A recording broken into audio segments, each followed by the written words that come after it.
Okay, we'll go ahead and get started. I call to order the meeting of the Manassas Park Governing Body for Tuesday, December 14th, 2021. We have before us a very full agenda this evening. I believe we do have a closed session.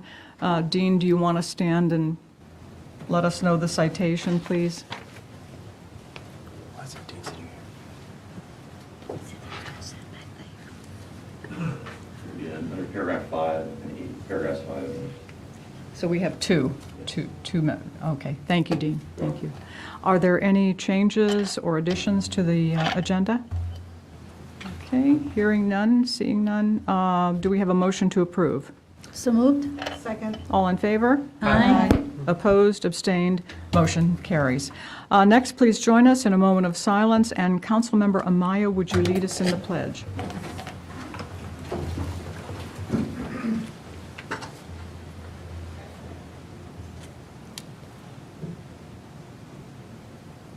Pledge allegiance To the flag of the United States of America and to the republic for which it stands, one nation, under God, indivisible, with liberty and justice for all. Okay, there are two opportunities for public comment this evening. We have a public hearing, but right now is general public comment time. Is anyone signed up to make public comment? No. Okay. Is there anyone who is not signed up but would still like to make public comment? Okay, seeing no one and hearing no one, we will move on to the public hearing. 3A is a public hearing for the proposed FY22 budget amendment number 2. I declare the public hearing open. Do we have a staff presentation or? Oh, no, I'll be presenting later tonight in the work session. Okay, okay. Are there any questions or comments from the governing body, or do you wish to hold those until later? Hold till later. Okay, that's fine. Is there anyone who would like to make public comment regarding the budget amendment? I beg your pardon? No, I'm good. Oh, okay. Is there anyone who is not signed up but who would still like to make public comment? Okay. Seeing no one and hearing no one, do we have a motion to close the public hearing? So moved. Second. All in favor? Aye. Opposed, abstained, motion carries. Thank you. Okay, moving on to the next is a resolution and certificates of appreciation for Thanksgiving volunteers. We will do this a little bit differently this time. I will read the resolution, and then Randy will come to the podium and share some details on the initiative.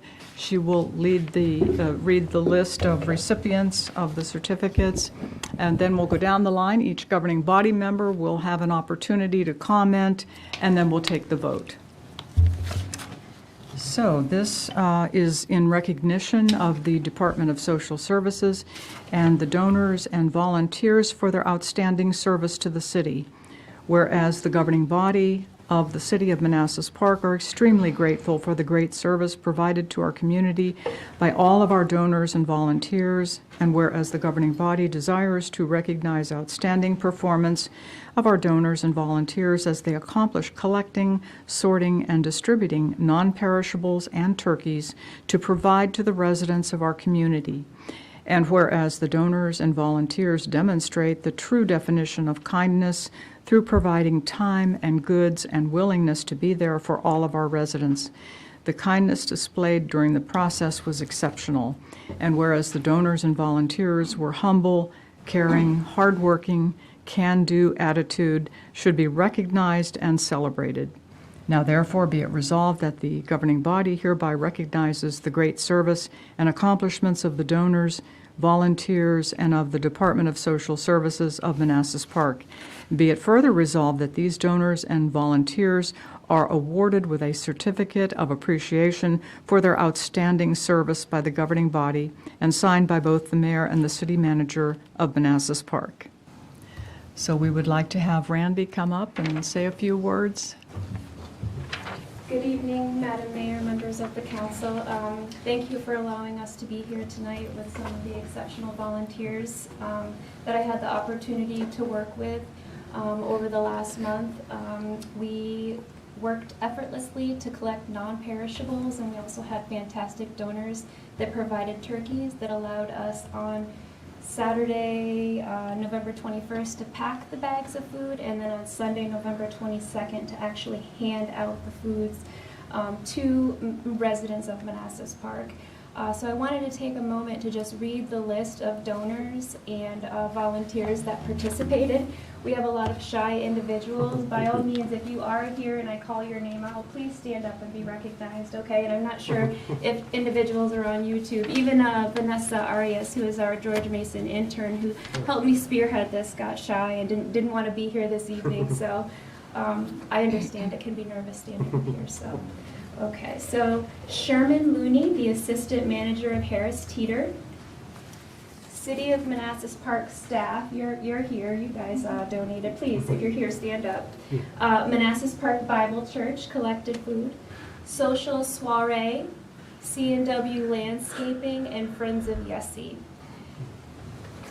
Volunteers include, and I apologize ahead of time if I totally butcher anyone's name, Alejandro Rogers, Bradley Johnson, Jesus Amaya, Charlie Amaya, Christian Al-Sahara, Daryl Moore, Dennis Furr, Emerson Knights, Skylar Knights, Jaden Perez, Jezebel Amaya, Judah Al-Sahara, Katie Al-Sahara, Katrina Day, Kaylin Nguyen, Krista Medgar, Laura Metzger, Magali Vasquez, Mayella Rogers, Merlin Kelly Kaylee Caballero. Thank you.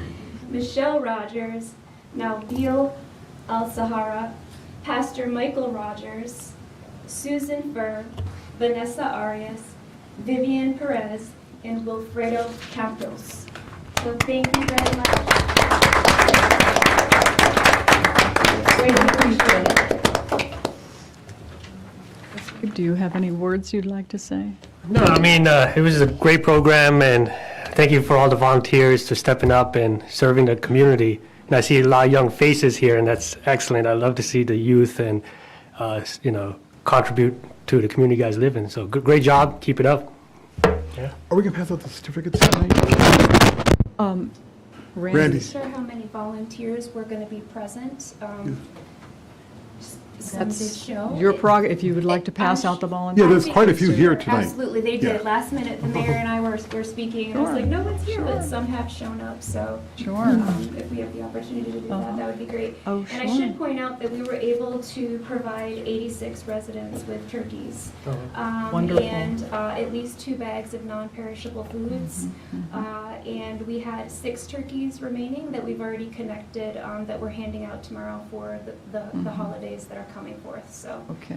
Great stuff. Would you like to say something, Councilmember Moore? We'll go down the line and Yes. comment. Thank you. Go ahead. First of all, thank you to Randy Knight and her team for making this possible.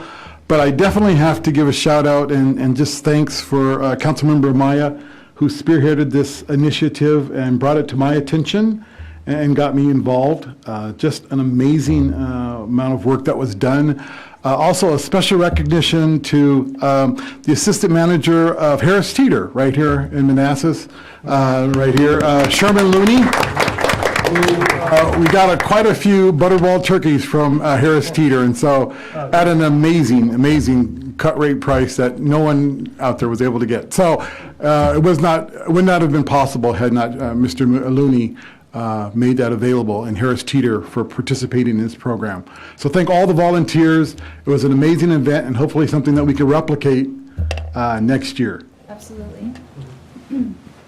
I just want to say thank you to everyone who took time out of a busy schedule, especially in the school year. It's quite busy, and you guys made the time for such an important effort. So thank you for your service to the community, and thank you for your donation. Thank you all so very much. This is a very special time of year to do something like this because there's a lot of need in the community, and this was very generous and very giving of you to do this. So thank you. I just want to say thank you to Randy, because when I came up with the idea, she thought I was just going to donate 5 turkeys. And I said, no, I have more money because people are donating. So give me a list, let me know who I can help or who we can help. And so together we did something nice for the community, and I hope like Councilmember Moore said that we can keep going with it next year. So thank you. Thank you to the volunteers too. Just a thank you to the donors and the volunteers. I mean, we can build the structures for our city, the city hall and all the buildings, but it's the people that make the city a community and the kindness and thoughtfulness of others. So just a thank you. And I want to thank all the volunteers and my fellow council members that participated. Mostly, I want to thank you for continuing this tradition that we've had in Manassas Park. This has actually been a long-standing tradition that dates back to where many of you weren't even born yet, and I was still in junior high. So thank you. Randy, would you like to pass out the certificate? Just do I didn't know if you wanted to take a photo, and sometimes we do that for, right? And I think we have to take the resolution, right? Do you want to vote first before taking the pictures? Oh, yes, let's vote. Do we have a motion to approve? So moved. Second. All in favor? Aye. Opposed, abstained, motion carries unanimously. Okay, go ahead. So those of you that are here, come up and we can take a photo? Yes.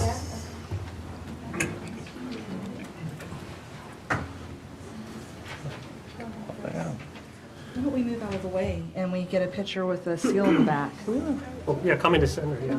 Okay. Move out of the way. Yeah, move to the side. That's a good idea. Which way? Like in the center, I guess. Yeah, I think in the center. Come over here near the cookies. You guys can come up here. Come on. I guess we'll stand over there. That's what it's all about.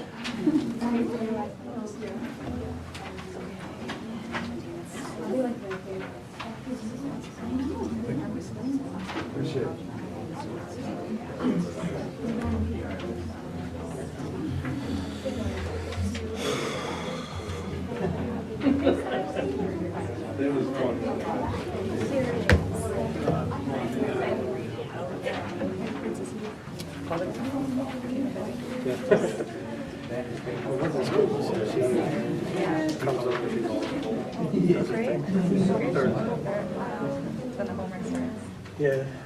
Didn't have that much, but you're like half. Is that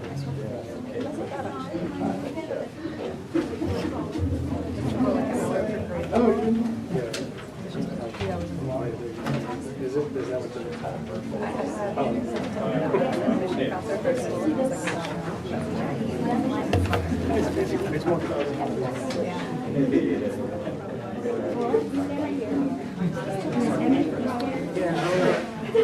I go up to New York. Yeah. Yeah, I don't know.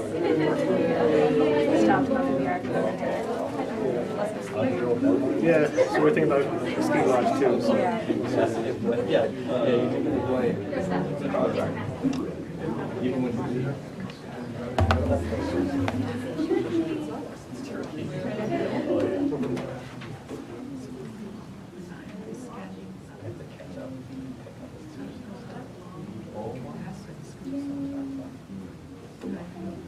Thank you so much. Very good. Thank you.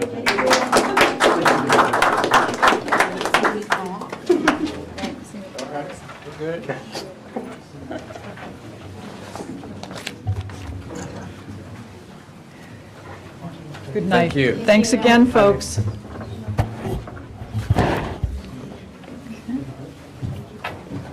Okay, we have information. Next, we have the FY21 audit presentation. We have with us this evening Mr. Michael Moran. Welcome, Mr. Moran.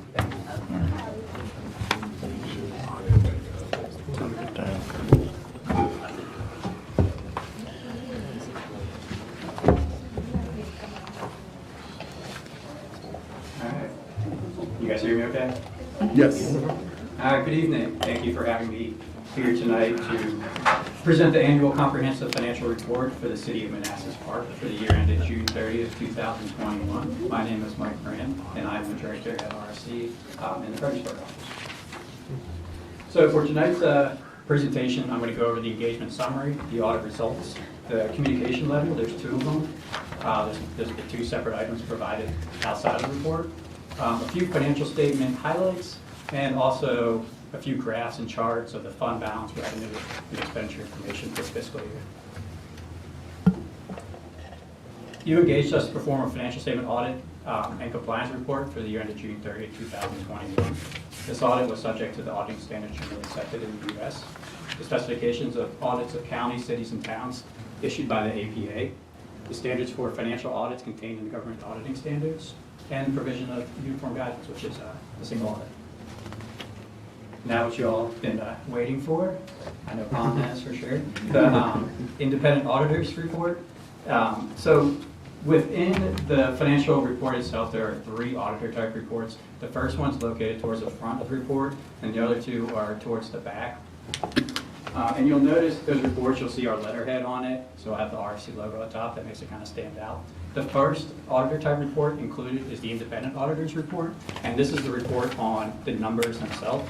And I'm happy to report for the year ended June 30, 2021, we had an unmodified opinion, which is a good, clean opinion, and it's exactly what you're looking for. The second auditor type report that's included is the internal control over financial reporting and on compliance. And I'm also happy to report that there was no material weaknesses or significant deficiencies, so that's also exactly what you're looking for. The third auditor type report that's included is a report on compliance for each major program and on internal control over compliance.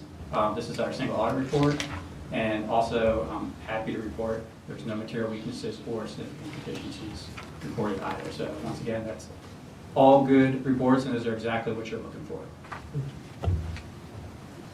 Along with the report, there was 2 communication letter items. The first one is the governance letter.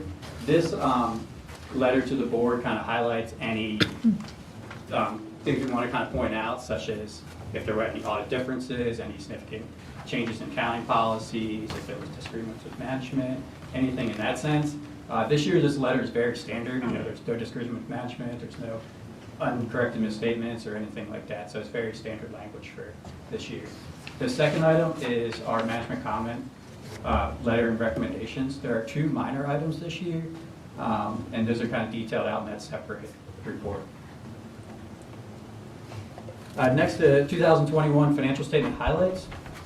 The net position of the government activities at year end was approximately $16.4 million.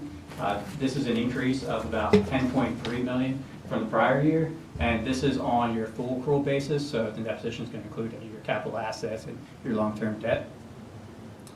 The total fund balance of the governmental funds at June 30th, 2021 is approximately $43.5 million, and this is an increase of approximately $35.6 million. Much of this is related to the bond proceeds and the sale of land for the city.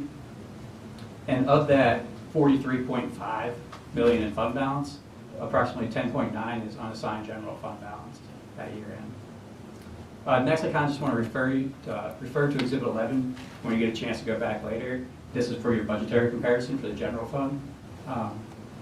You'll find there. And then lastly, the net position of business type activities at June 30th, 2021 was approximately 18.1 million, which is an increase of 425,000. And remember, those business type activities are all on full accrual, so they'll also have items such as capital assets. Next, we have a chart for the summary of fund balance in the general fund.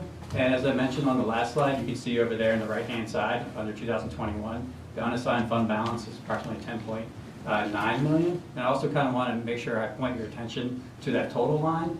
And you can kind of see, and you'll see in the next slide even better, the increases that have been consistently going up for the past 5 years. And then you'll also see down there in the bottom right, that increase of 2.6 million in fund balance in the general fund from the prior year. So this is the same data, just in graph form, and kind of better illustrates that increase in fund balance in the general fund. Next, the governmental fund revenues. As you can see, everything's fairly stable over the past 5 years. You do see that slight increase continually going up for the property taxes. I think for fiscal year ended June 30, 2021, I want to say it was about 32.2 million. Next, for the governmental fund revenues, this kind of just shows the percentage of the total revenues broken out by source. So of the 49.76 million, you can see approximately 64.8 is sourced from property taxes, 17.1 is intergovernmental, so that's your state and federal revenues. And then your other local taxes is 13.2, so that's like your meals tax, your business licenses, your sales tax, that sort of stuff. Next is your governmental fund expenditures. We have a chart on this. Really, the first item kind of just stands out right away is the public works expenditures, but that can tend to vary year to year, especially depending on the capital projects. And we all know right now that the city is in the process of some major capital projects, so that's why you see the sharp increase.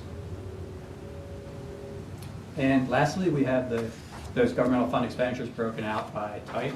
So of that 55.7 million, you can see the total for public safety, public works, education, debt service, and that sort of stuff as well. I know that's sort of a brief overview, but if anyone has any questions for me, I'd be happy to answer. Thank you very much. Are there any questions or comments from the governing body? Quick one. How do grants work? You guys, if we got awarded the grant, but then the funds were distributed the next following year, does it show up on the fund balance for the current or the following? The grant revenue is going to be recognized mainly normally when the expenditures are made. So if you have 100,000 expenditures in the fiscal year, then you're going to want to match that grant revenue up with those expenditures. So there could be some timing differences where maybe it's an AR at year end. And so be in your receivables versus cash. Right. Yeah. Any other comments or questions? Very much, Mr. Moran. We appreciate it. Thank you. Thanks for your time. Good results. We're thrilled. Thank you. Okay, moving on to infrastructure bill update.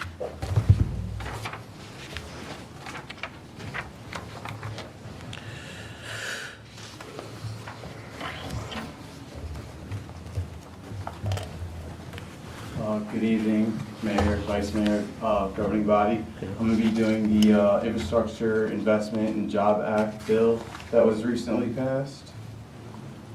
So just a quick overview and agenda of the items we'll be discussing. I'll be going over the national breakdown on the funding initiative, also the initial thoughts / forecasting of what we plan to see coming down the pipeline, and then I'll go over briefly the 7 different funding initiatives and hold a Q&A at the end. So nationally, this is the breakdown here. There's a total of $550 billion going out, 248 billion in new transportation funding, and 266 billion in other infrastructure sectors. So you can see the blue one, transportation, half of it, and then the other half is separated into different segments. Just a quick question. Would we be able to get this emailed to us? Part of the information has been cut off when it was printed out, so if we could have the electronic copy. Yeah, it's on the website. It was posted on the website as part of the attachments. Okay, thank you. So forecasting the bill here, we anticipate these funds will be distributed like the ARPA state funds, not to get confused with the ARPA county / city or the ARPA NEU funds. These funds will go to the state, then to the county / cities via applications of grants, either discretionary and or formula. We sort of like how we have the utility grant. That's a formula one where it's a pretty simple application and they already have the amount that they're going to give us based on population or whatnot. So given the bill was just passed, we will continue to stay updated and forecast the state's plan regarding their allocation and disbursement of the initiative, allowing us to be in the best position to seek further funding. And again, since this is still pretty new as far as the bill being passed, we expect a lot of more news to come. You can find the full bill here at the link. So in, I guess, the on the website, if you go to this certain slide, you click the hyperlink. It's 1,440 pages, the bill. Pon spent some time reviewing it, the whole thing this weekend. So Yeah, we're up to date on that. As far as the first funding category is roads and bridges. So they'll be giving out money to repair and rebuild our roads and bridges with a focus on climate change mitigation, resilience, equity, and safety for all users, including cyclists and pedestrians. And this is based on a formula funding alone. All these numbers are sort of projections that we got via the state and federal resources. So we're thinking we might get around $7 billion as a state for federal aid highway programs. And there's another separate $16 billion of competitive national funding in the bill dedicated for major projects that deliver substantial economic benefits. The second category, sustainable public transportation. 10% of the trains and other transit vehicles in the state are past the useful life. So again, based on the formula funding alone, Virginia would expect to receive around $1.2 billion over the next 5 years. This whole program is a 5-year program under the act to improve public transportation options across the state.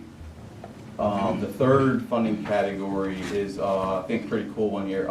Network for EV chargers. Virginia would expect to receive around $106 million over the next 5 years to support the expansion of the EV charging network in the state. The state of Virginia can also apply, again, another separate competitive opportunity for $2.5 billion in grant funding dedicated to EV charging. I did a quick search, and I do not believe there's any fast EV chargers in the city of Manassas Park, so I think we can definitely look forward to this funding category. The fourth one here, and this is already sort of in motion with the CARES funding, the broadband high-speed internet. Virginia will receive a minimum allocation of $100 million to help provide broadband coverage across the state. This includes providing access to at least 470,000 Virginians who lack it currently. And again, another separate program for 23% of the people in Virginia, they will be eligible for the Affordable Connectivity Benefit, which will help low-income families afford internet access.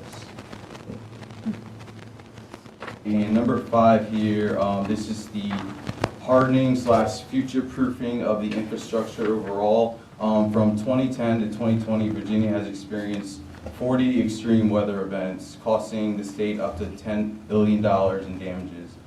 Virginia will expect to receive $15 million over the next 5 years to protect against wildfires and $21 million to protect against cybersecurity attacks. Virginia will also benefit from the bill's historic $3.5 billion in the national investment in weatherization, which will reduce energy costs for families throughout the state. And category 6 here, clean drinking water, currently up to 10 million American households and 400,000 students in child care centers lack safe drinking water. Virginia will expect to receive $730 million over the next 5 years to improve the water infrastructure across the state and to ensure that clean, safe drinking water is a right for all communities. And there is a category 7 for airports, but I did not include that. So before we get into the Q&A, we just want to preface this all by stating these figures, again, are based on the formula allocation and they're subject to change as the bill was just passed. There's a lot of moving pieces. Again, this is a 5-year plan, and we will likely need to do further research and or get in contact with our state reps regarding some of the questions that may come up because there's kind of limited information at the time. Okay, thank you, David, that was excellent. This is very much needed. This is excellent news. Do we have a sense for how the $16 billion of competitive national funding, what form that will take, the competition? That will be run through the state of Virginia, so I'm not exactly sure how, but I'm guessing we're at the lobby as far as if we want to be a part of it or if they're going to apply at all. It's sort of, I guess, like with the ARPA funds, some localities didn't want it at all, so it's sort of something we're gonna have to network with, I guess, throughout the state and see as far as if that's something we're gonna be pursuing, but that's something we can definitely look into. I think a lot of this too will be kind of structured like the current federal grants that we're applying for, where the department's just going to have more money to spend, so there'll be more available grants. But we'd have to go through kind of the competitive grant application process for that with the federal government, and then to David's point, with the state as well, trying to tap into the different funding opportunities that they're going to have as well. Okay, thank you. Are there any comments or questions? But Daryl had his hand up first. Oh, sure. Thanks, David, for the presentation. Excellent. As far as these being competitive and applying for these grants, are they looking for shovel-ready projects? In other words, the engineering has been done and they're just really looking to fund it? Or will they be funding engineering services as well? Do we know? Is that my mic? That's actually a great question. There is money in there for planning. We specifically identified that because we know a lot of the future projects that we want to do are not shovel-ready at the time. So I know I've been working with Steve and Calvin and their crew as far as different meetings we've been in and getting ready the planning part. So that's a great question. I don't have the exact number as far as planning, but I want to say there's like at least a tenth of the money in certain categories are for planning alone. Fantastic. Thanks, David. I have a question. Yes. Regarding the water, the money for the water, is there any way that we can benefit from that? Or is it just so the information's just not there yet for us to know? Benefit is as far as Our infrastructure for our water, looking at maybe replacing some of the pipes, especially on the west side, anything of that nature. Yeah, if we were to get that funding through that category, there's definitely opportunity. Right now it's kind of broad, but it says clean drinking water, so I think that would apply to that as well. Yeah. Okay, thank you. We have to wait and see how they define it. Like the ARPA one was much more broad, included stormwater, included anything that current federal government grants that exist for water, stormwater, and sewer were permitted uses under ARPA. I'm not sure if that's the case here or not. Yes. I have a Vice Mayor question. Banks. So you mentioned in one of your slides the repair of bridges. Can it also apply to the creation of bridges? Because I'm thinking of the idea of a pedestrian bridge on 28 in Manassas Park side. Simply because, our residents cross, we just had the accident that happened, that was awful. But I noticed that our students cross 28 too to get to the west side. And so I would like something a little more safer for them than relying on the crosswalk in the intersection on 28 Manassas Drive. Yeah, that is sort of like, I guess, planning as far as like getting that shovel ready. I don't know if creation is specific like allocation, but it's definitely something we can use as far as planning moving forward. That, but I think it's more towards repairing the bridges and the roads, but use the allocation for planning. That's not it. Butterfly. That's the airplanes, because you took the airports out of the presentation.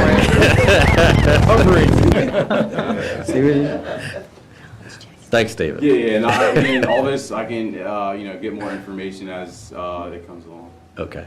Any other comments or questions? I have one last question regarding the EV chargers. Will any of the funding be available to improve the actual electrical infrastructure in the state so that it can handle all the chargers that we want to add? That's a great question. I believe the second to last one, the hardening and future proofing of the infrastructure would be a great place for that. Because as you know, we put more stress on the electric grid, we're going to have to future-proof it. So that's an argument I think we can make for sure. Yeah. And when the information comes available, that's something I'll definitely look into as well. Because my understanding now is that the state of the grid right now cannot handle it at all. Yeah, I think it's not just Yeah. here. That's something- nationwide. Yeah, right. Yeah, okay. So yeah, I believe that should be a portion in it.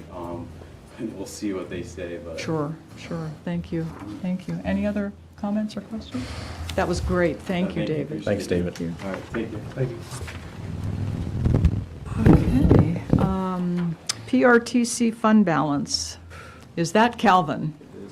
Good time. Welcome, Calvin. Good evening, Mayor, Vice Mayor Banks, members of council, citizen staff, and guests. I'm Calvin Odell, the Director of Community Development. From time to time, I come up here, and over the past 5, 6 years especially, we've had some not so pleasant outlook of the PRTC Motor Fuels Tax Fund, and as we've in the last couple of years started attempting to reallocate some projects to Motor Fuels Tax Fund, the question has come up, what is the general health of the Motor Fuels Tax Fund? So I thought I would give a presentation to try to provide some clarity on the actual situation at hand. I didn't know how much everyone on the dais knew about the PRTC Motor Fuels Tax Fund. I know that we have a couple members of council, the mayor and Vice Mayor Banks, that are very familiar with PRTC Motor Fuels Tax Fund. But I wanted to give a basic presentation as well as go into depths on some numbers. So the PRTC Motor Fuels Tax Fund is actually a trust managed by PRTC. So fuel sales within the PRTC jurisdictions are taxed to provide a funding source for various transportation initiatives. The rate of that motor fuels tax has been adjusted by legislation over the past 5 years to try to preserve the health of the program. The city's share of the tax, after they take the commuter rail operating and capital off the top, is held by PRTC and the trust, and we can only access those funds by both a resolution of this body and then a subsequent resolution by the PRTC board. Historically, the city has used this to pay its subsidies to PRTC, OmniRide and VRE, but also as a pool of funding for our transportation projects. More specifically, we always used it as a source of revenue sharing match for when we get VDOT revenue sharing applications, we always try to match those with PRTC motor fuels tax. Since the motor fuels tax is essentially a percentage, fluctuating gas prices historically impacted revenues despite regional demand for fuel. So as gas prices went down, your revenues went down. As gas prices went up, your revenues went up. Throughout the early 2000s, the very high fuel prices meant predictably higher revenues than required operational subsidies. So we were able to pay our subsidies off out of our motor fuels tax fund and to still depend on, at times, even $250,000 a year in additional revenue to execute projects with. Beginning in 2015 with the drop in fuel prices and growing operational expenses on the PRTC side and the loss of federal funding laid the groundworks for a funding deficit. By 2016, the long-term health of the motor fuels tax fund was definitely in question in the 5-year PRTC budget outlook. And that's really when we started talking about we're going to run out of money to pay these subsidies out of this fund if we're not careful with our spending of the balance. In 2018, the General Assembly approved the fuels tax floor, which combined with operational expense reductions on PRTC's side, helped stabilize the long-term outlook of the fund. In 2020, again, the General Assembly raised the rate and set a plan to future fix that rate to inflation. Since the inception of the fuels tax floor, the recalculated average fuel price, which I believe is calculated, never exceeded the floor price. So surprisingly, I know that's a big number, but if you include taxes, fees, and distributor markup, that number is actually $3.59. The floor equated to tax per gallon of 21 cents, but the 2020 legislation targeted a tiered increase to 0.262 per gallon. COVID-19 has impacted the implementation schedule, and there's still some uncertainty there, but the original plan was a 2-year tiered increase to the 0.262 and then to fix the price to inflation after that. Long-term tax planning of the 2020 legislation was, and I don't know the details of this, I don't think it was directly to CPI, but it was to actually fix it to inflation so that as prices went up, so would the tax itself. Despite rising fuel prices in 21, Actually, the speculation points down in early '22, so that's just reiterating the point that this floor was absolutely necessary to preserve the health of the fund, because we're likely to see even lower gas prices in the future, but it will still not impact this minimum revenue stream that we've established. At current subsidy levels, the account balance is growing. Approximately 50,000 more fuels receipts than fund usage in '21, and you'll see more of that later on in the presentation. But questions continue to linger over future subsidy increases. PRTC can't afford to operate at reduced subsidy levels forever. Once everyone gets back to work, there'll be higher demand for VRE. OmniRide is an ever-growing program.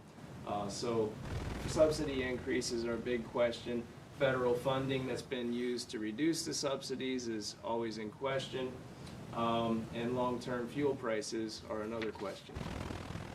As of November 4th, 2021, this was a very summary outlook of the actual motor fuels tax fund for Manassas Park, our share of the motor fuels tax fund. As you can see, our starting balance was slightly over $2.52 million, and then plus revenues, less expenditures to that November 4th, 2021 point.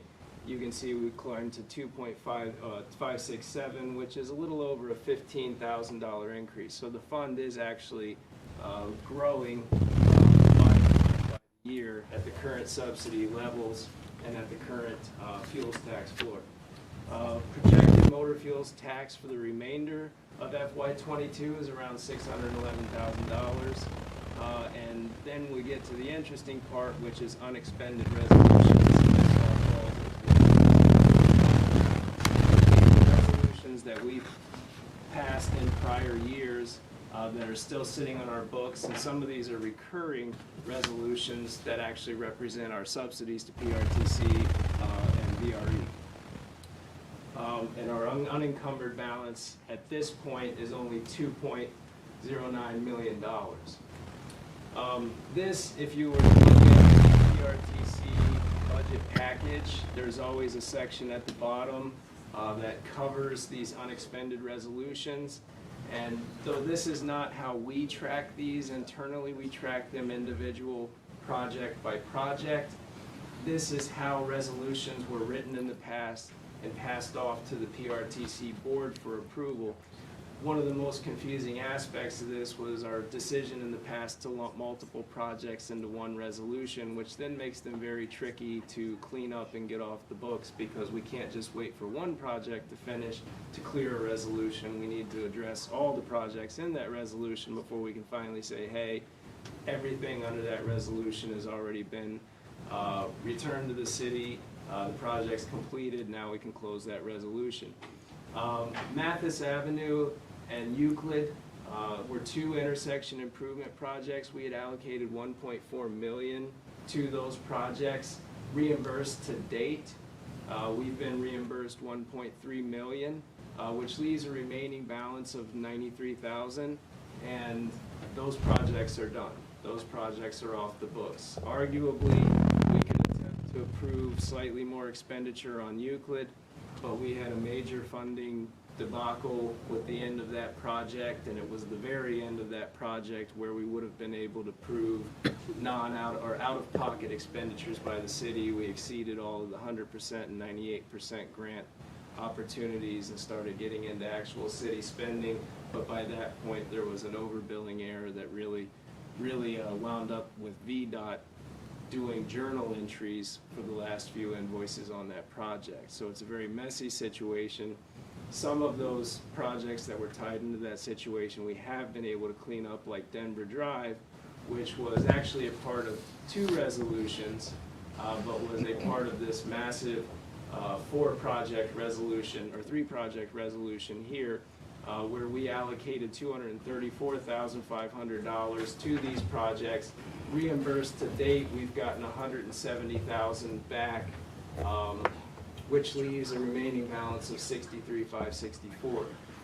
Safe Routes to School was also tied up in that same funding debacle where everything had been billed to Euclid from a single vendor because the invoices were marked as such, and by the time the error was caught, all 3 projects, reimbursements from VDOT had been impacted. We've since cleaned all that up, but when I started trying to clean up all of these resolutions, I specifically advised my assistant, let's get the low-hanging fruit first and not worry about these complicated projects, although we did dive into them with Paul and Joyce Embry, the finance director at PRTC, and we did make good headway on the Denver Drive project. But the Safe Routes to School path, currently, there's $200,000 resolution out there, and we've been reimbursed none of that, so there's still $200,000 remaining. Connor Drive extension, believe it or not, despite all the spending on that project, we are just now to the point where we've actually spent $200,000 out of pocket, because we were fortunate enough to have some urban money thrown on that, which is 98% VDOT and only 2% city. So our out-of-pocket expenditures have been quite small to this point.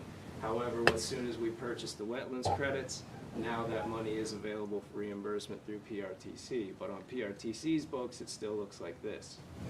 The Connor Center project, which I'll talk a little bit more about in the next slide, it's really an internal funding or an internal accounting issue that makes that project very confusing. We did not have a project for that with a separate GL, and the age of the project now makes it very difficult to get our hands on the specific Branscombe paving receipts for that project. And the interconnect is actually in 2 of these resolutions, but we wound up switching from fiber optic cable interconnect to a twisted pair copper interconnect, which drastically reduced the implementation price, making one of these resolutions unnecessary, because we completed the entire project for what was covered under one resolution and the revenue sharing grant from VDOT. And then the quiet zone, I think most people know the story of the quiet zone. For those folks that are new and not familiar with it, we got through essentially the design phase, and then Norfolk Southern said, no, you can't have a quiet zone. So we never got to the construction phase. We never actually completed the project. So that's another big question mark. At this point, I think VDOT has been nice about it. They have not asked for any of their revenue sharing money back, but it still leaves a question mark with PRTC. Manassas Drive, West Carondelet, and Andrew Drive are still showing as 0 here. I can tell you those, though that paving year, we came in way under budget. It was an overestimate by Branscombe, but we'll cover that in the next slide. We actually are due money back on that. And then projects in more recent years, the sign installations that you see recurring every year in the budget to replace yellow painted curb with actual signs. That we did have a fiscal year where we expended money for that purpose, the year we passed this resolution. And then Mathis Avenue signal battery backup, that project is actually complete, but again, under budget. And then the last 2 resolutions that PRTC keeps on their books are the subsidy resolutions that we spoke of every year. We pass resolutions to have our PRTC OmniRide VRE subsidies pulled directly out of this fund. So you can see there is a remaining balance on those because one of them is a semi-annual draw and the other is a quarterly draw, so those will deplete by the end of the fiscal year down to 0. But we get no reimbursement from those. Those are just withdrawn from the fund with no impact to the city other than our fund balance. So by PRTC's account, our reimbursed to date city general fund, we've only gotten back $1.47 million. And we still have $1.08 million or $1.09 million, however you want to round up, on the books in remaining resolutions balance. But what I tried to do was go through these resolutions and say what this picture will look like in a very short period of time when all of these requests for reimbursement go to PRTC. Mathis and Euclid don't change. Those projects are completed. All that money has been returned. But we did expend money on the LED upgrades. We have already gotten all of our money back on Denver. And we did expend money on the signal interconnect, which we've already gotten back. So actually the remaining balance on that resolution is only $52,652. Safe routes to school, In this slide, I'm still anticipating zero. This is where I was Friday, Saturday, Sunday, Monday. Until this morning, I finally got some information from VDOT that I actually believe might allow us to request money back for the Safe Routes project. But for the purpose of this presentation, we're just going to pretend that we can't get any money back, even though I think now there is a chance that we could. Connor Drive extension to, Connor Center paving project and the interconnect in the quiet zone. Again, the interconnect here is not actually necessary. We completed the interconnect with the prior resolution for the interconnect. So that portion of this resolution is unnecessary, and the quiet zone was never actually executed. Connor Center paving, again, was done without a dedicated project, without a dedicated GL, and we're not quite sure if we stand any chance of actually getting our hands on the receipts for that project. It was $110,000. But we'll talk more about what would happen with that money if we couldn't. Connor Drive extension, though, we will be applying for $200,000 in reimbursement now that we've got the wetlands credits and we have proof of payment. Manassas Drive, West Carondelet, and Andrew Drive. This project came out well below budget. As you can see, we anticipated $116,000, but we completed all that paving for $76,000. So that's going to leave a remaining balance of right at $40,000 on that resolution. Sign installations were just about what we budgeted, slightly lower by $644, so that is going to leave a small balance on that resolution. And then the Manassas Avenue signal battery backup, that piece of equipment was only $6,300 where we had anticipated $10,000. So that is going to leave a small balance on that. So if we were to take what I believe the picture will look like in short time, we'll have actually recaptured $1.785 million to the city's general fund for these transportation projects, and the remaining resolutions balance is only $778,000. So what that would do to the general budget picture, of course, the starting balance is the same, plus revenues, less expenditures year to date is the same, and so is the expected motor fuels tax revenues. Except we change that unexpended resolutions number, and it brings our unencumbered balance up to about $2.4 million. And what's not shown in the picture that PRTC presents is there were complete resolutions closed in this time. So we actually have resolutions. One was for Denver Drive, that's not shown on here. That resolution has been completely reimbursed and closed. There was $85,000 in Manassas Drive paving that project was executed, that money was reimbursed to the city. So altogether, over the past decade, we have utilized this fund to almost, and if we added the Safe Routes project to this, we would break that $2 million point. That's the money that we've brought back to the city's general fund to offset our transportation expenditures from the motor fuels tax fund. The positives at this point in the PRTC motor fuels outlook, we're likely to enter FY23 with a $2.4 million unencumbered fund balance. As we all know, there's a lot of development, a lot of desire to work in the Northern Virginia, D.C. area, so population increases and the return to the workplace after COVID are increasing fuel consumption. Our revenue to subsidy ratio has created a positive growth position. As you could see, from July to November, we grew $15,000 in fund balance. Looks right now like if you were to try to take a shot at what the annual growth rate is, somewhere around $50,000 annual growth rate to the fund. So the subsidy to revenue ratio right now is very positive, and it's actually increasing our fund balance. Per the legislation, the rate of this tax is set to increase, so that should generate additional revenues. And there are no major projects slated in the current CIP for motor fuels tax fund balance, so we're not looking out into the future and planning capital projects in the long term using this balance. We're really trying to hold on to it for the purpose of those subsidies. The negatives is that the status of the increasing fuels tax rate remains in question with COVID-19, the Omicron variant. We don't exactly know what motor fuels tax revenues are going to look like. We don't know when we'll get to that .262 tax rate. And we don't really know that people will continue to be able to consume fuel the way they are. We could wind up back in lockdown. I hope not.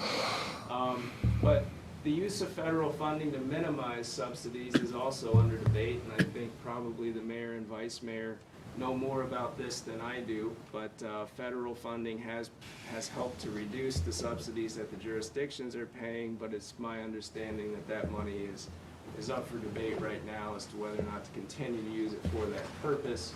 So we can probably expect subsidies to go up, and operational costs are bound to increase.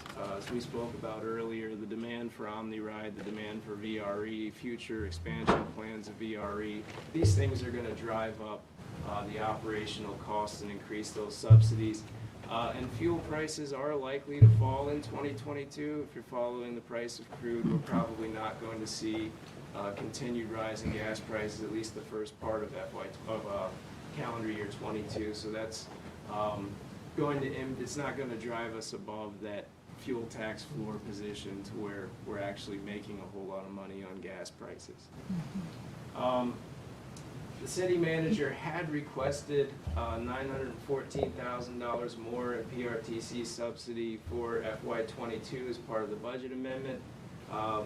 Because we were forced to expedite Mosby Drive and we had other projects, we actually expended a great deal of MBTA motor fuels tax.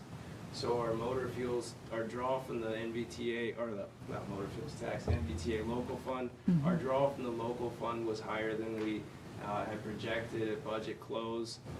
So we actually have $502,000 additional MBTA revenues than we had anticipated in the original budget. So that is additional money we can use for transportation purposes. And this leaves a remaining need of $411,000. We of course have the culvert projects that we need to address. And we have encountered a construction estimates overrun with Kent Drive. We weren't expecting to see $900,000, $1 million. We have been able to whittle that construction estimate down to $622,000, but we still are not completely funded for that project without the use of additional city general fund dollars, PRTC, and the MBTA fund just can't handle it right now. So the city manager recommends that we tap into the PRTC fund balance or the city fund balance to come up with that $103,000 to be able to continue with Upper Kent. And as you can see, we are increasing our unencumbered fund balance into the PRTC motor fuels tax fund. Currently it is actually a growing account because revenues are exceeding subsidies, and we don't have any reason to believe currently right now with the amount of money in the unencumbered balance, we could at current subsidy levels flat out cover 5 years of subsidies with our balance. Even if revenues were to fall, it's not going to fall to zero. Right. So we're probably looking at 15 to 20 years, even if revenues fell and subsidies went up, before this fund would be zero and the city would have to start looking at actually supplementing its subsidies with general fund money. So the mid to long-term outlook of the fund is somewhat healthy right now, and therefore the recommendation that we actually tap into a little bit of fund balance to keep these projects alive. Any questions? Thank you, Calvin. That was very complete. That was excellent. I have a question. What in your estimate, or I should say, how much unpaid, how many invoices do you have that you think that you may not be able to find proof of payment for? Really the only ones that we don't think we could find proof of payment for would be that Connor Center project, and I had some questions. It was a $110,000 resolution, and Jay Johnson had it passed. And I thought back, and the only Connor Center, I remember one where we paved the intersection of Owens Drive at one time, but I did not feel as though that should have been a $110,000 project. Then we also did the entire 5-inch, nearly full depth reconstruction of Euclid Avenue, but that was well over $110,000. So I still have questions as to Right. what that project actually was, but at this point, we weren't uploading anything to Keystone as far as invoices in that time period. Now we are. Now if we create an expenditure in Keystone, the invoice is uploaded Sure. with it. And as you know, we don't keep receipt records forever. So receipt records back to that time frame in paper form have since been destroyed. So that leaves the big question mark, what project are we asking Branscombe for the records on? But it's $110,000. Okay. We very well know the situation with Safe Routes to Schools. It was just a very unclear funding picture because the last several invoices of that project were withheld while we solved the Euclid project, and we found a bunch of expenditures that were put on the Euclid project that belonged to the Safe Routes project, and both of those projects were finished with journal entries on the VDOT side. So instead of having a clear back and forth between staff where they're showing us how much they're reimbursing us versus our total receipts, there wound up being a journal entry that closed that picture. But I did get some information from VDOT today that might make that money, at least $147,000 of that money available to us. In other words, I feel comfortable that Joyce Embry could look at the information from VDOT and say they clearly spent $147,000 out of pocket on this project. So the only at issue is 100,000 or 110,000. Would we then deobligate? That would be my recommendation, is Right. that when we get all the monies back that we're anticipating, Right. that staff comes before the governing body with a list of these revolutions that we would like to then deobligate that money, put it back in the unencumbered fund balance in the PRTC Motor Fuels Tax Right. Fund. That way, it's available. A little bit for more of a future cushion, subsidies yeah. and provide some insurance. Yeah. I know I always get very concerned about PRTC funding because of the relative uncertainty that we still face. The city itself has had a lot of uncertainty. And also, motor fuels tax, the projections are not great.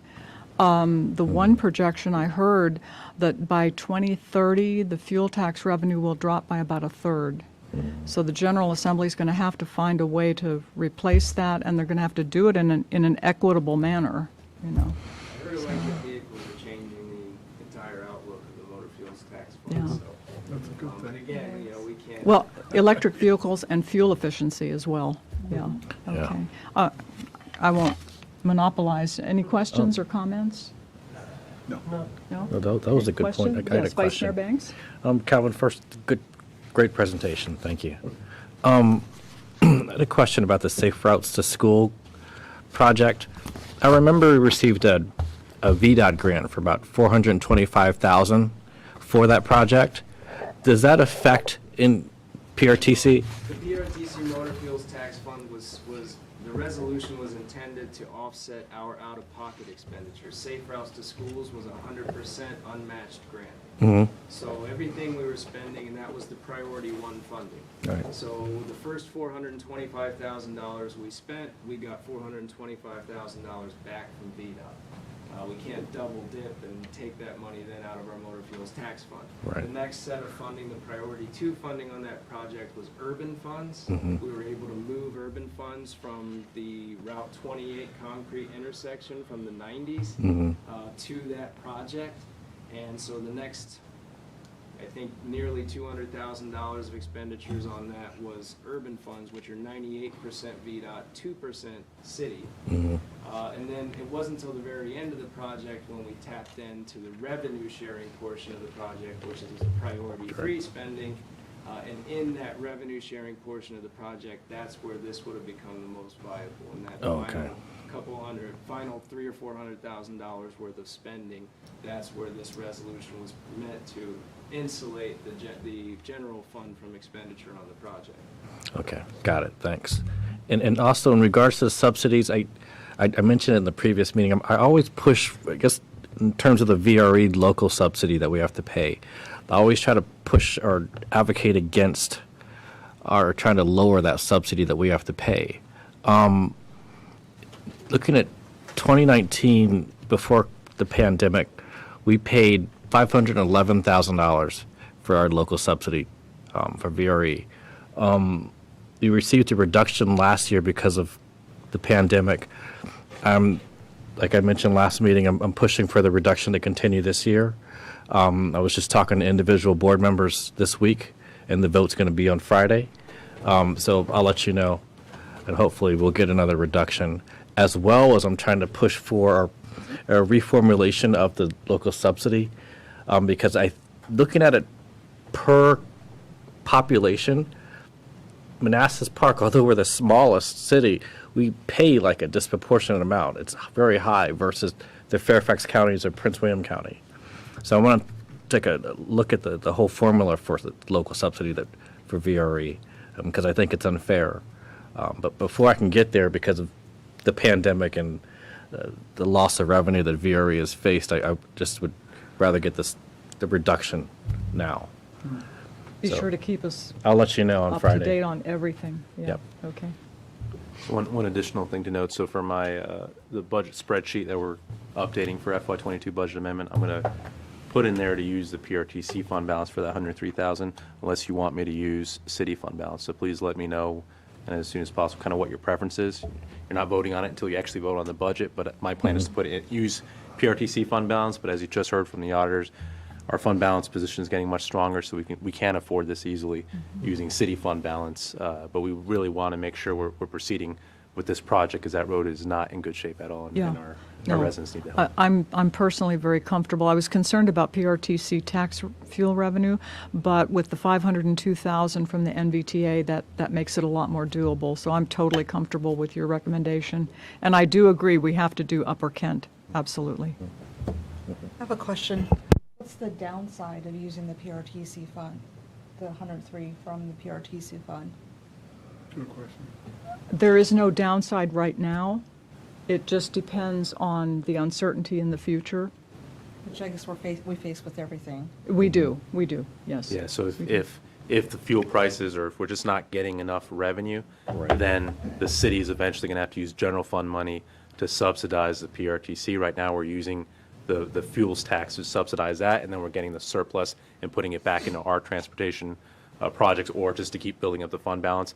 So if that revenue goes down, then we have to start tapping into that fund balance to delay the time that we actually have to start submitting city funding in replacement of that tax.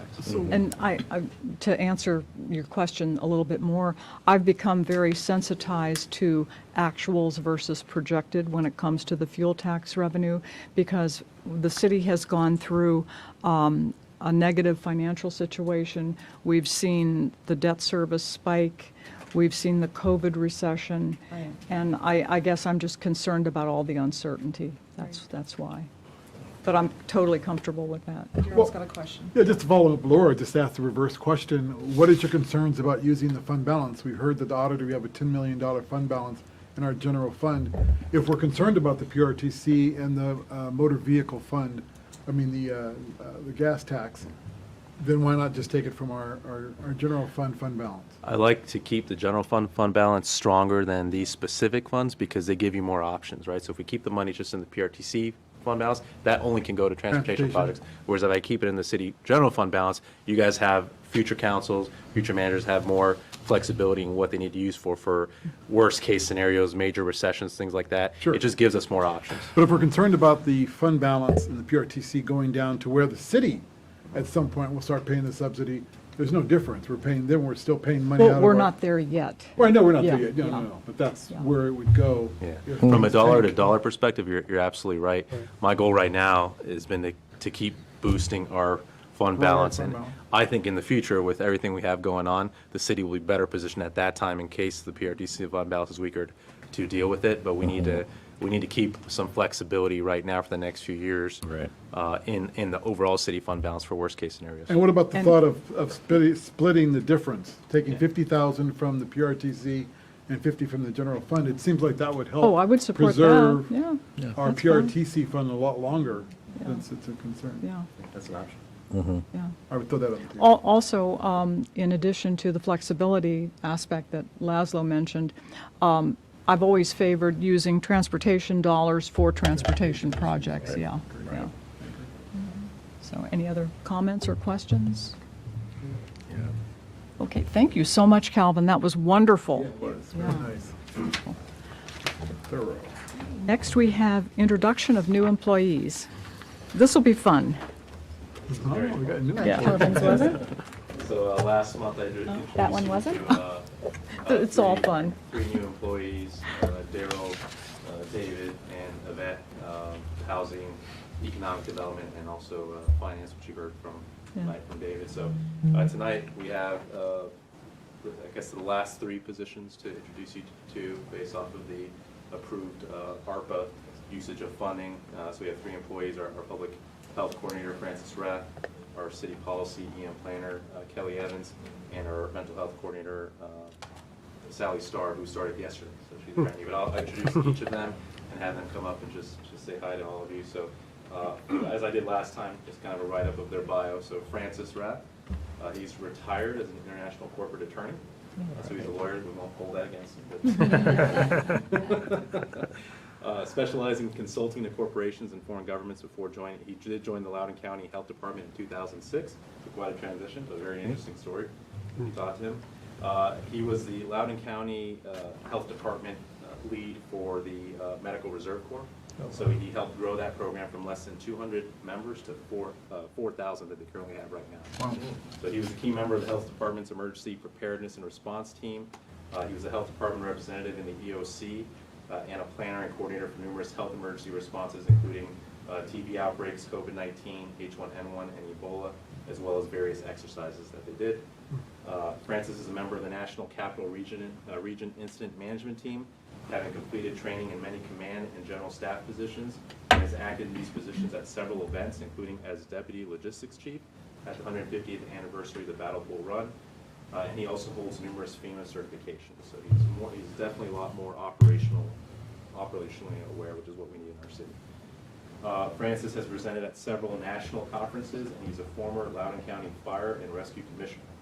In his spare time, Francis is a national and Virginia registered EMT paramedic and still volunteers as such. And he was also the Loudoun County Volunteer Battalion Chief and Assistant Chief. So Francis is going to be the lead role for COVID-19 right now, reporting to Keith on that policy. But overall, he'll be part of that Community Services office that reports to Chris. He's also the key liaison for our residents and our city departments and you all when it comes to our relationship with the Prince William Health District. Right, that's a state-operated entity that's supposed to serve all 3 jurisdictions. Right, so ensuring that our residents get equal attention is going to be a key point of what he does. And he'll be the chief negotiator for our city, on behalf of our city, as we continue those discussions about the future of the health district or Prince William Health Department, if they're going to bring that inwards. There's still a lot that we have to do for that. So if any resident who's watching tonight, they need any support from the health district and they're having a difficult time kind of connecting, please do reach out to Francis. He's here at City Hall at the Community Services Office where what was the group that was before? ASAP. ASAP, thank you very much. Where ASAP used to be located, and before that, Social Services. So on the front of City Hall, next to the other treasure entrance, now actual treasure exit. So that is Francis. Francis, you want to come up? Welcome. Thank you. Madam Mayor, Deputy Commissioner, I'm happy to answer any questions. I believe I have a presentation later on in the program about what's going on with COVID and all that kind of stuff. The last I forgot to mention one important fact, and that is that we have, last time I have something in common, that I am Hungarian, 100%, I'm first generation American. So, so any questions about myself or my background that I can answer? Questions? What was his title again? I missed it. Yeah, he's the Chief Public Health Coordinator. Thank you. Questions, comments? Just welcome. Welcome. Welcome. Thank you. All right, so next up we have Kelly Evans. So Kelly was actually born and raised in Manassas Park. All right. She attended Manassas Park High School, and she also graduated from the University of Mary Washington with a bachelor's degree in political science and business administration. Actually, when she was in high school, she was already an employee of the city for the Parks and Rec Department, where she worked as an assistant cashier at the Single Bay Water Park.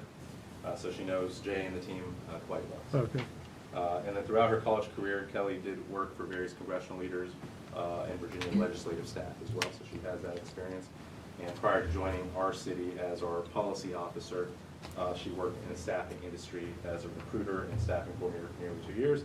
And she's come on board and has been helping out Valerie because Valerie is very short-staffed right now. She doesn't have a payroll manager, so Kelly's volunteered to help out Valerie with HR issues. And that's kind of the spirit that we all have as employees here at the city. We're taking on multiple roles as needed. So Kelly will serve as Keith's assistant, so our operations chief Keith.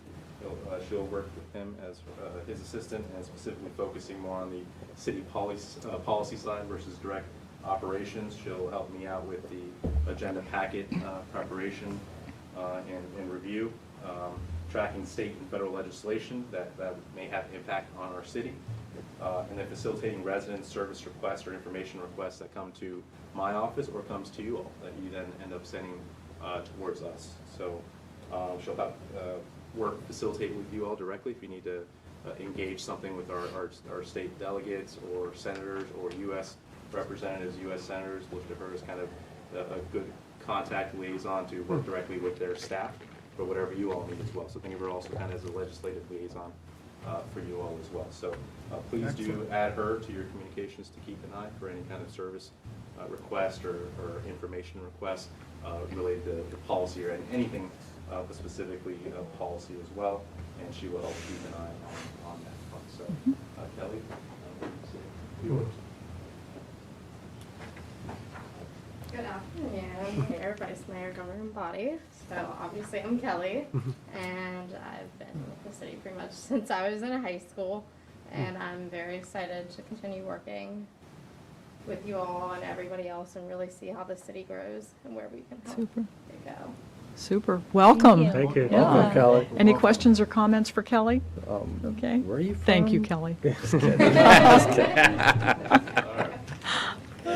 we have Sally Starr. She's our Chief Mental Health Program Coordinator for our city, and she did start yesterday. So, she's a licensed professional counselor in the state of Virginia with a master's degree in forensic psychology.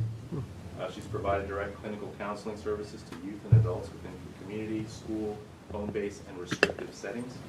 Most recently, Sally served as the Director of Peer Services at a nonprofit, managing and implementing multiple diverse programs, and her professional experience has included assisting in contract procurement, contract monitoring, hiring, onboarding, and supervising teams, intake and risk assessments, diagnosing crisis intervention for individuals, groups, and for family therapy as well. So Sally serves as she serves as a volunteer member of Region 2 Local Human Rights Committee, reviewing behavioral plans that involve restraints and restrictions.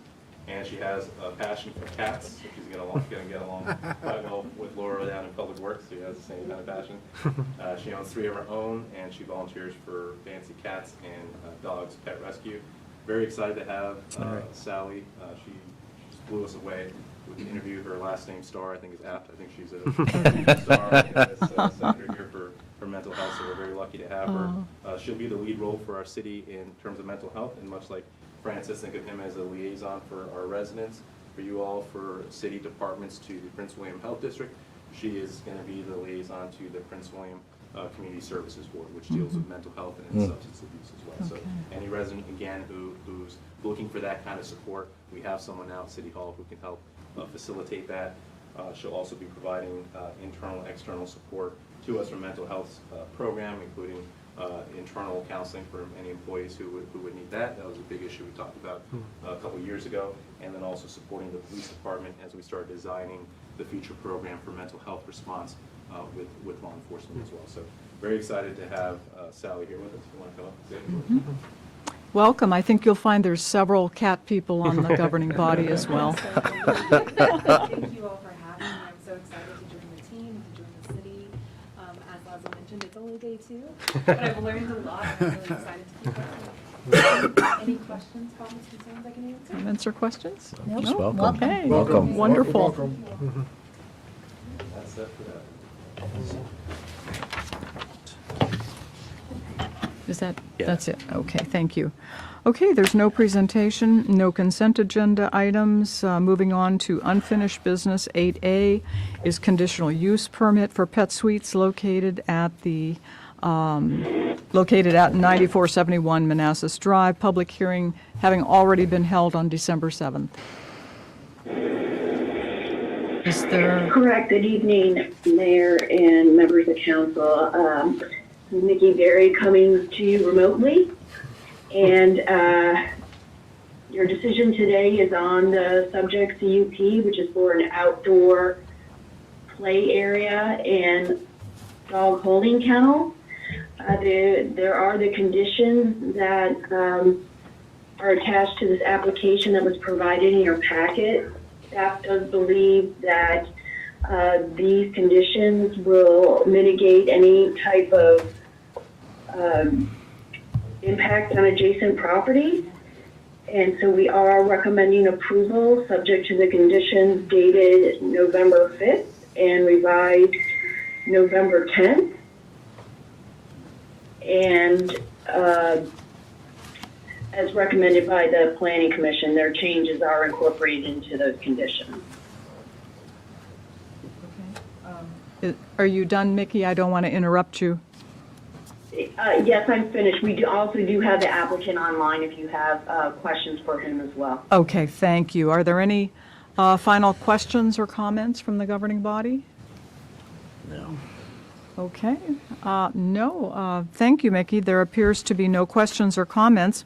The staff recommendation is that the governing body approve CUP number 03-05-R-1, 9471 Manassas Drive, Pet Suites, subject to the conditions dated November 5th, 2021, and revised November 10th, 2021, as recommended by the Planning Commission.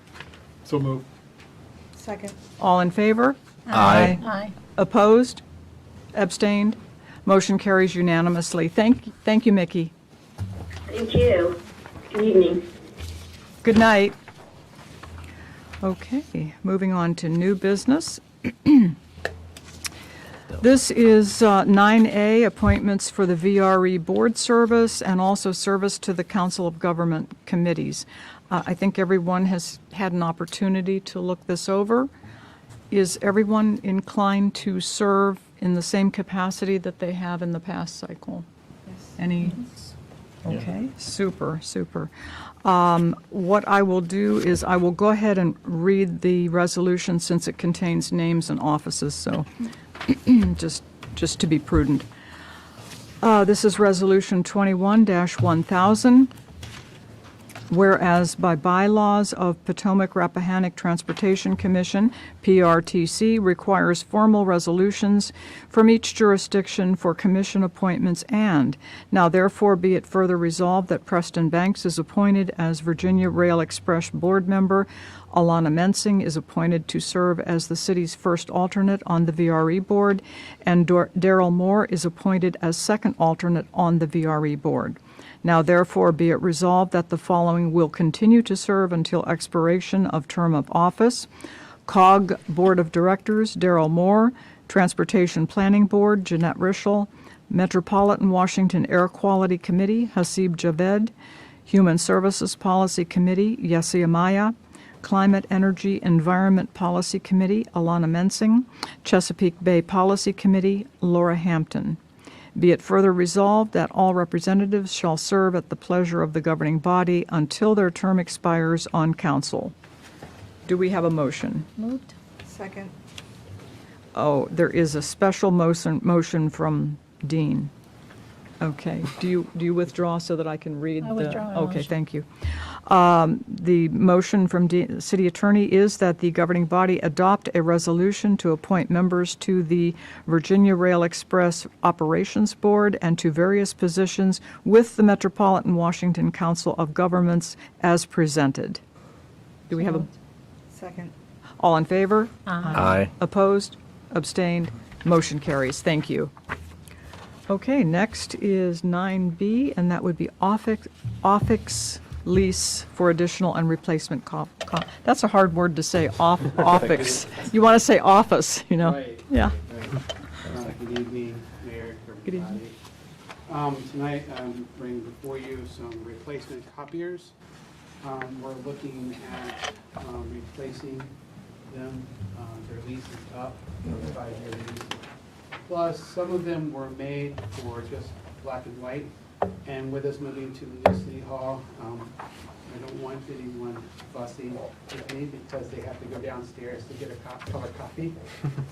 So this will be replacing those. Any questions? Okay, thank you, Don. I will say the guaranteed 4-hour response time is impressive. They've always been really good. That's one of the reasons why we moved to them, is their response time, their willingness to work with us. Okay. Will we be taking out the recommended copper level plan on page 7? We will, okay. That comes with the toner, so that we don't have to Okay. worry about toner supplies. Okay, thank you. Any comments or questions? Comments or? No? Okay. Oh, this was easy. Okay, let's see. Oh, I do have one, actually. Oh, yes, go ahead. Go ahead. Go right No, ahead. the quick question was, is it still going to be another lease for? Yeah, it's a new lease for new machines. So, I mean, it doesn't make sense to outright purchase these? No. Part of the issue is we'd have to do the repairing. And we're only a 4-person staff now. And we'd have to buy all the toner. Oh, so That they can provide. get really expensive with toner. Yep. So what happens after the lease term then? After the lease terms, we'll either renew for and get new ones, so we'll replace them after 5 years to get newer I copies. see, okay. So that way, we're always staying with the With latest. new stuff, okay. Mhm. Okay, okay. Staff recommendation is that the governing body authorize the city manager to sign a lease with Ofix in the amount of $64,410, which is $1,073 monthly for 60 months, pending final review by city attorney. So moved. Second. All in favor? Aye. Opposed? Abstained? Motion carries. Thank you, Don. Thank you. Yeah.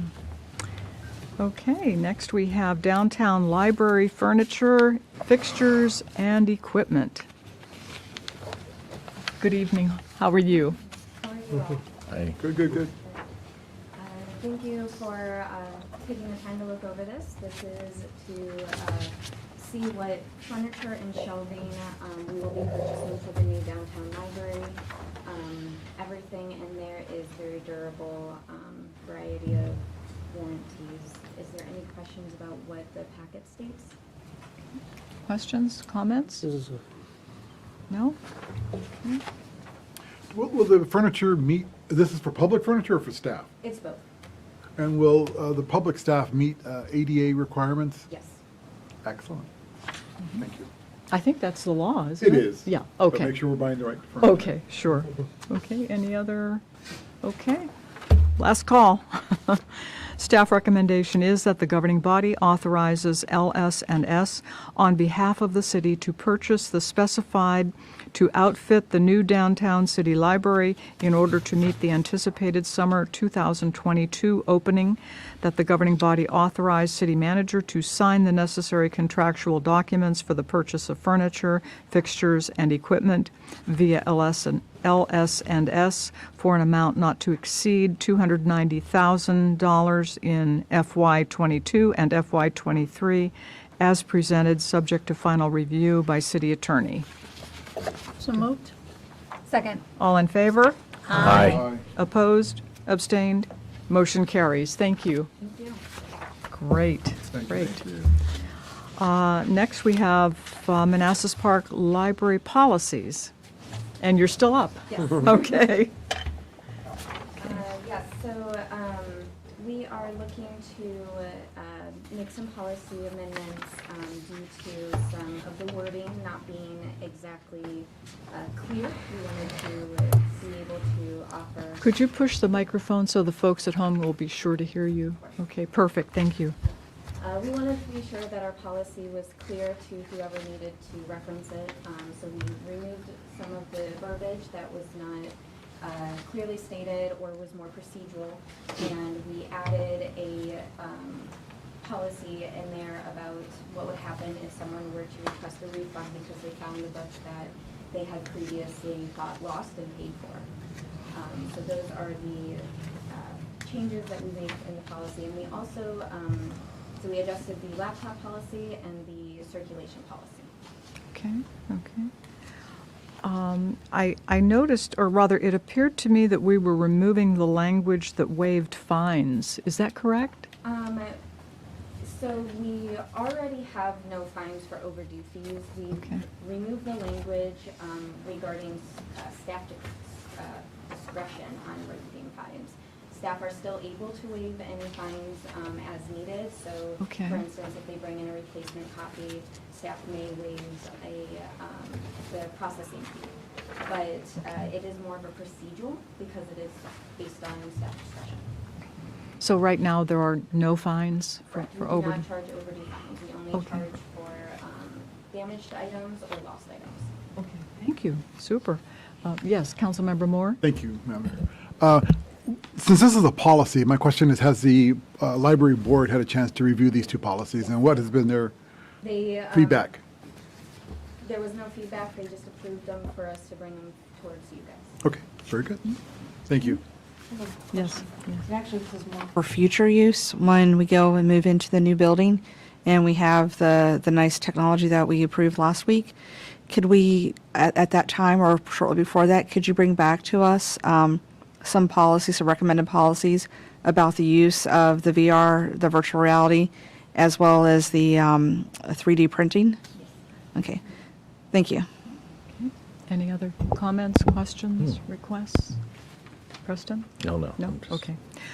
Staff recommendation is that the governing body approve changes to the usage rules, 14.2, fines and fees, 16.2, and regulations, 16.4, sections of the Manassas Park City Library Policy Manual regarding laptops, lost item fees, staff's ability to waive or reduce charges, and the refund policy as presented. Do we have a motion? So moved. Second. All in favor? Aye. Opposed? Abstained? Motion carries. Thank you. Thank you all. Thank you. Okay, moving on to 9E, that would be banquet hall audiovisual equipment. And I think that's Jay. Welcome. Good evening, Mayor, members of the Hey, governing Jay. body. Before you this evening is a request to move forward with the banquet hall AV system update that was originally approved as part of that CIP budget. The existing system is going on about 12 years in age. It's definitely reached life cycle. Our intent is to transition away from the current LCD projection system to a laser style projection system. That should allow us to definitely have a higher quality system in place in terms of the user experience, and graphics, the clarity, the colors, but also it'll help us reduce our maintenance cost as well as our energy cost. We won't need to be replacing lamps every 1,000 to 2,000 hours. So that's one of the nice features. And we also, you don't really see a reduction in the quality of the picture as the lamp gets closer to a need for replacement, like you do with an LCD system. Staff reached out to 4 separate vendors. We received 2 responses, Acuity Audiovisual and CTSI. Cities worked with CTSI for a number of years across various departments. We ourselves have worked closely with CTSI. They designed and installed the current system. They've done maintenance on the current system, so we have a good relationship. They came in with a much more favorable price for this proposal as compared to Acuity Audiovisual. They came in just under 60. It's exactly 59,954.71, whereas Acuity came in at a little over 71,000. So staff's recommendation would be to move forward with the work via CTSI. Good. Thank you, Jay. Will there be any type of hands-free microphones in addition to the handheld? I noticed only handheld was called out in the cover sheet. Right. For this particular case, we didn't have a lot of use for the tabletop microphones in the past, so we went ahead and removed those and just opted for the handheld wireless option. So we do not have any, the ones you mentioned, we do not have those built into this price. Do you have any pricing? How much would it add to the cost? I I can definitely get that information. I don't know off the top. It would certainly bring us over the 60,000 threshold. But it might be something where we can cut costs in another area to possibly accommodate. Okay. Oh, for some reason, I thought Laszlo was going to ask you to provide that information this evening. We slipped, again, if everyone could just send me emails in between meetings, if you guys have any specific questions. Okay. Or else it's going to just slip. So I apologize for that, but Okay. I'm looking at prices, and they can vary for a few $100, so I think it's something we can do separate from this. Oh, okay, okay. But please send me emails so Sure. that I have it. 'cause Okay, will because I do, remember. will do, rather than just a conversation. Yes. Okay. The reason I mention that is because some groups hold forums. For example, the League of Women Voters has held their yearly luncheon at the rec center a couple years. I know they do educational forums, and I'm just thinking that the speakers would be able to work with their notes and have hands-free. That's the only reason I suggested that, you know. So. Yeah, I'd be happy to look into that. Okay, yes, if you could. And it would be another amenity. I know the rec center has lots of amenities, and it would be, one could consider it one more amenity, you know. Okay. Are there any comments or questions? I have a question. Yes. Do you know why there was such a stark difference between the two prices? Don't. I know the second company, Acuity, they did come back and proposed a second quote, but they just weren't able to get it in time, and it would have involved utilizing some of their existing equipment as opposed to replacement for the actual projector screens. Their cost was, they were higher on the screens themselves than CTSI was. Okay. It's always, and I'm always weary when there's such stark difference between the two. The only thing I can come up with is the relationship that we already have with the existing company, and they already know the infrastructure of the whole system. But thank you. Sure. I have a question. Yes. So Jay, it sounds like the laser projectors, the laser projectors, they're better for the environment because we don't use the lamps that need to be replaced. Is that right? Yeah, I think so. Because you normally, if you're responsibly disposing of those, a lot of those parts, there are companies that you would call and you would box those up and have those removed. Wow. Kind of like you do with like fluorescent bulbs and things of that nature. So, yes, that would be added cost that we would save. But also too, they're less or much more energy efficient, the laser compared to the LCD. And you're just going to get a lot more time. There's no need to replace the lamps on the LCD, or I'm sorry, on the laser, whereas that is the case on the LCD. So you're probably looking every, 1,000, 1,500, 2,000 hours you need to get in. You're going to start seeing the picture quality diminish, that last, 15, 20% of the lifespan of that lamp. So yeah, definitely. Okay, thank you. Any comments, questions? I have a question. Yes.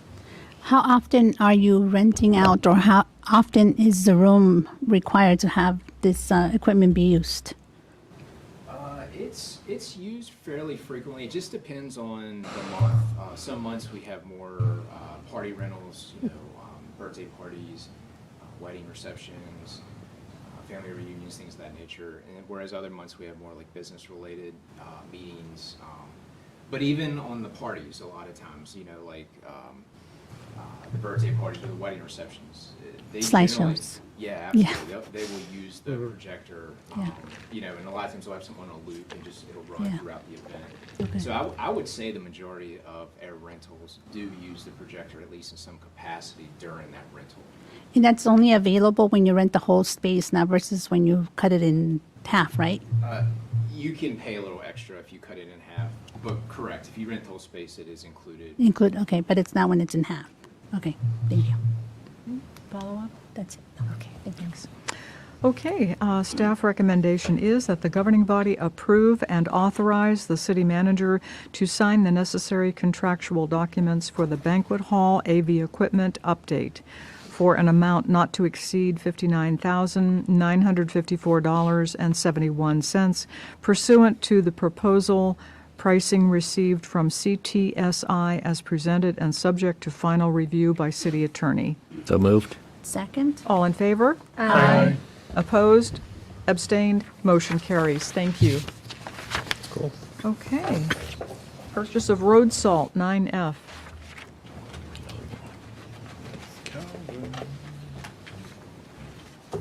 Good evening again, Mayor Rushel, Vice Mayor Banks, members of council, city staff, and guests, Calvin Odell, the Director of Community Development.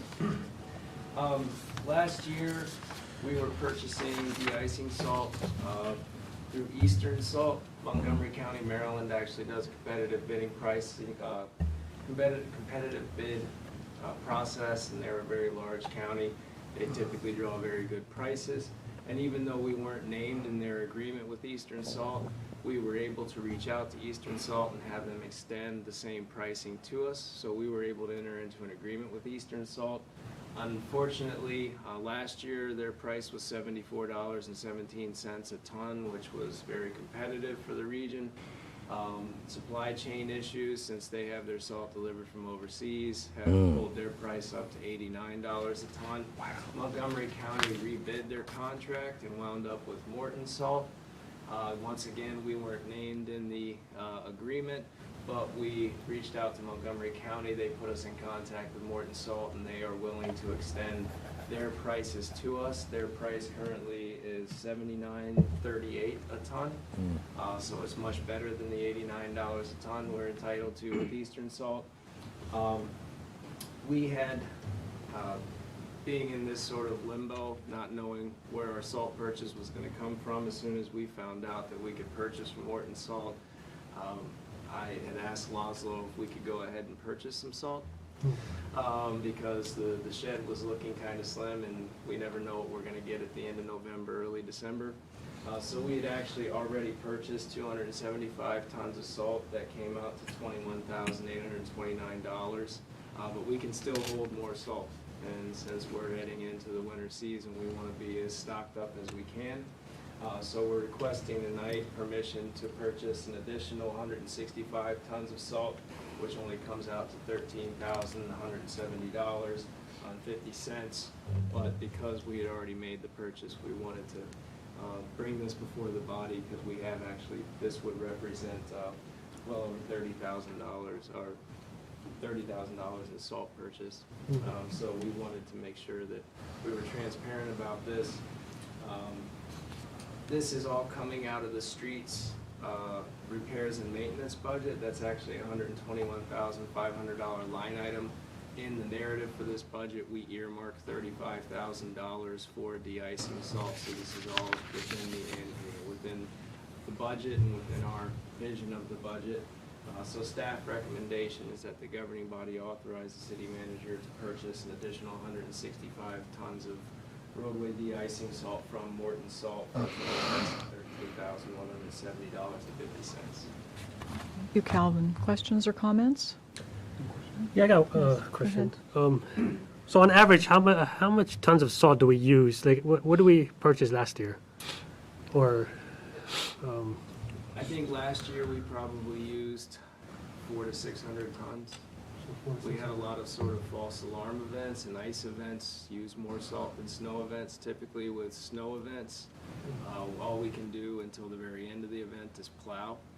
It doesn't do a lot of good to throw any salt down, so you throw chemical as you actually reach pavement. With these minor ice events like we had last year, we wind up throwing salt throughout the extent of the event. That's just to keep the roadway safe and passable. The plow doesn't do anything to them. Chemicals, the only thing that works. So last year was actually a heavy consumption year. I don't know how much we purchased last year, but I feel like we went into last year with a full salt shed. which was 600 tons, you said? I would say probably 600 to 700 tons. And then currently we have 675. Is that, We bought 275. was it 400 additional tons of road salt? What, was that included 275? Close to 500 tons. Right? Oh, okay. Somewhere in there. With the 275? Yes. Okay. You said the capacity was 600 to 700? I'm Is just, that? I don't know that we we'd have to go back years to the first time we ever filled yeah. it and see how many trucks it took to fill it. Yeah, Chris no, is getting no, it's just- very good at looking at it and kind of estimating what it's gonna take to fill it back up. Oh, But I wow. have to go do some digging. I hate to sit here and Oh, yeah. pretend that I know for sure. But I'd be happy to send you guys an email with the actual capacity. I'm sure Chris remembers what we put in it the first time. We don't want you to dig too hard. We know we're how good. busy We're you good. are. That's fine, Calvin. Don't dig. Some more important things to probably tackle. That's right, exactly. No, that was just a general question. Yeah, just wondering how much we use and the additional purchase if necessary. Major ice events, we can burn 300-400 Right. tons very, very, very Yeah, it makes fast. sense. Mhm. It's amazing how fast it goes. 'Cause, during major ice events, that's all we're doing is Right. throwing chemical. The plows never really touch the ground. So. Okay, questions or comments? Okay, all right. Staff recommendation is that the governing body authorize the city manager to sign up to 165 additional tons of de-icing road salt in an amount not to exceed $13,170.50. Motion? Moved. Second. All in favor? Aye. Opposed? Abstained? Motion carries. Thank you, Calvin. Okay, moving on to 9G, that would be JP Morgan Chase commercial card. First, want to do a comms check. I have Cool. Kathleen Bowe from JP Morgan. Are you still awake? Oh, yeah, we're ready. Hello, I am here. Can you hear me? I can, yes, everyone. Yes. All right, great. So I don't actually have a prepared brief for this one. It's a little bit more straightforward, and you have the materials in the actual packet for you. So just to kind of a quick background, when I first came on to the city, one of the first things I did was kind of a listening session with staff in terms of understanding some of those kind of operational issues that were pain points and how we could address them. One of them was with just our purchasing card program in and of itself. It was all done via kind of monthly kind of ad hoc management of Excel spreadsheets and tracking from departments, basically gathering all of their tracked expenditures at the end of the month and basically dumping onto the AP manager's desk and saying, kind of figure it out. And it worked, but it was a very, as you can imagine, a pretty haphazard business process to continue on. So my goal was to find out what we could utilize within our current relationship that we have with Bank of America to kind of streamline that a little bit. We implemented one of their kind of consumer products called Works, which is essentially just like a card transaction reconciliation case system, which is basically allows staff to go in, find their receipts and their transactions, apply the geocodes, and then process it through and systematically.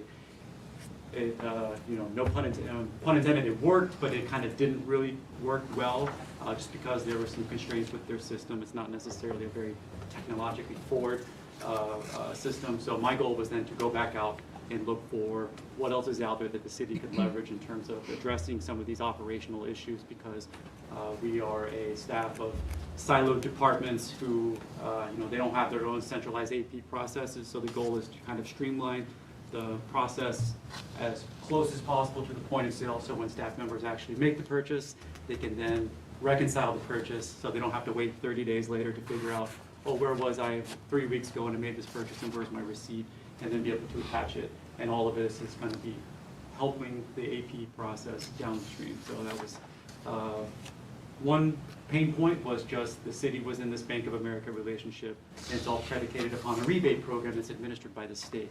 So I had to find a card that worked, that had a rebate program behind it, because they provide us annual rebate that was at a certain value. And that finally came in the form of JP Morgan's commercial card product. It's available through an RFP process that was administered by Fairfax County. They've had a long-term relationship with Fairfax County overall, providing them commercial card services. And then I believe it was in 2016, they actually issued out I think it's about a 4-year term commercial card agreement that structured into a consortium where other kind of local jurisdictions could attach themselves to. and come basically build out slowly over time this rebate type program that everybody can kind of buy into. And not only does it give you the one-for-one replacement of our current rebate program, it has all of the direct replacement for some of like the government type of compliance type measures that we have to have in place as we go onto a new card platform. And then we get the vast difference in superiority in technological kind of systems that we're going to be interfacing with. A lot more mobile savvy for our end users, as well as a much better reporting system on the back end for our AP departments and our departmental admins. So that is just the actual kind of direct replacement of those programs. We also have a much better commercial, I would say, partnership in terms of them supporting and helping out the city. So we'll have a dedicated customer kind of success manager. That's where Kathleen comes in. To kind of talk about how they can provide kind of routine vendor payment analysis, kind of figure out where we're spending with our cards, who we can spend more with, because we do have these routine operational purchases, of which JP Morgan can then go in and kind of, hey, if this vendor is not accepting card payments, certain people still only accept checks. Checks are the riskiest form of payment, plus they have the longest lag time.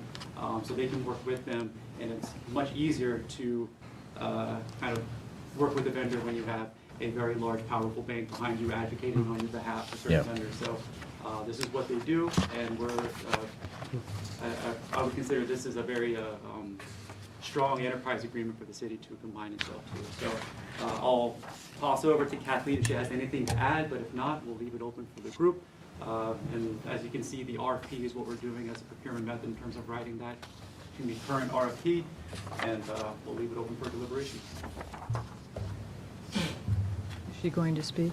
I don't know if Kathleen, you had anything to add to that as well. Chris, thank you. Mayor, Vice Mayor, members of the governing body, appreciate the opportunity to be here with you today virtually. I think that Chris covered all of the key points here. One thing that I really want to emphasize is the approach that we take to help the city grow the existing card program by moving vendors to accepting cards, enabling you to benefit by earning a rebate on those transactions. We have a team of full-time employees who are solely focused on vendor recruitment and managing vendor relationships. So what that means is that those individuals are treating your vendors like our clients. Our goal is for them to be really happy working with us and therefore able to accept card and grow your card program. Once that implementation occurs, that same team is working with your vendors anytime they have any sort of questions, hopefully alleviating some of that burden off of your staff. And I'm happy to answer any additional questions you may have. Thank you. Questions, comments? It appears that we don't have any questions. Thank you. Thank you for joining us by phone. The recommended motion is that the governing body approve and authorize the city manager to sign the necessary contractual documents for the city's participation in the JP Morgan Commercial Card Program as presented and subject to final review by city attorney. Motion? Moved. Second. All in favor? Aye. Opposed? Abstained? Motion carries. All right, Thank you, Chris. You're good. Thank you.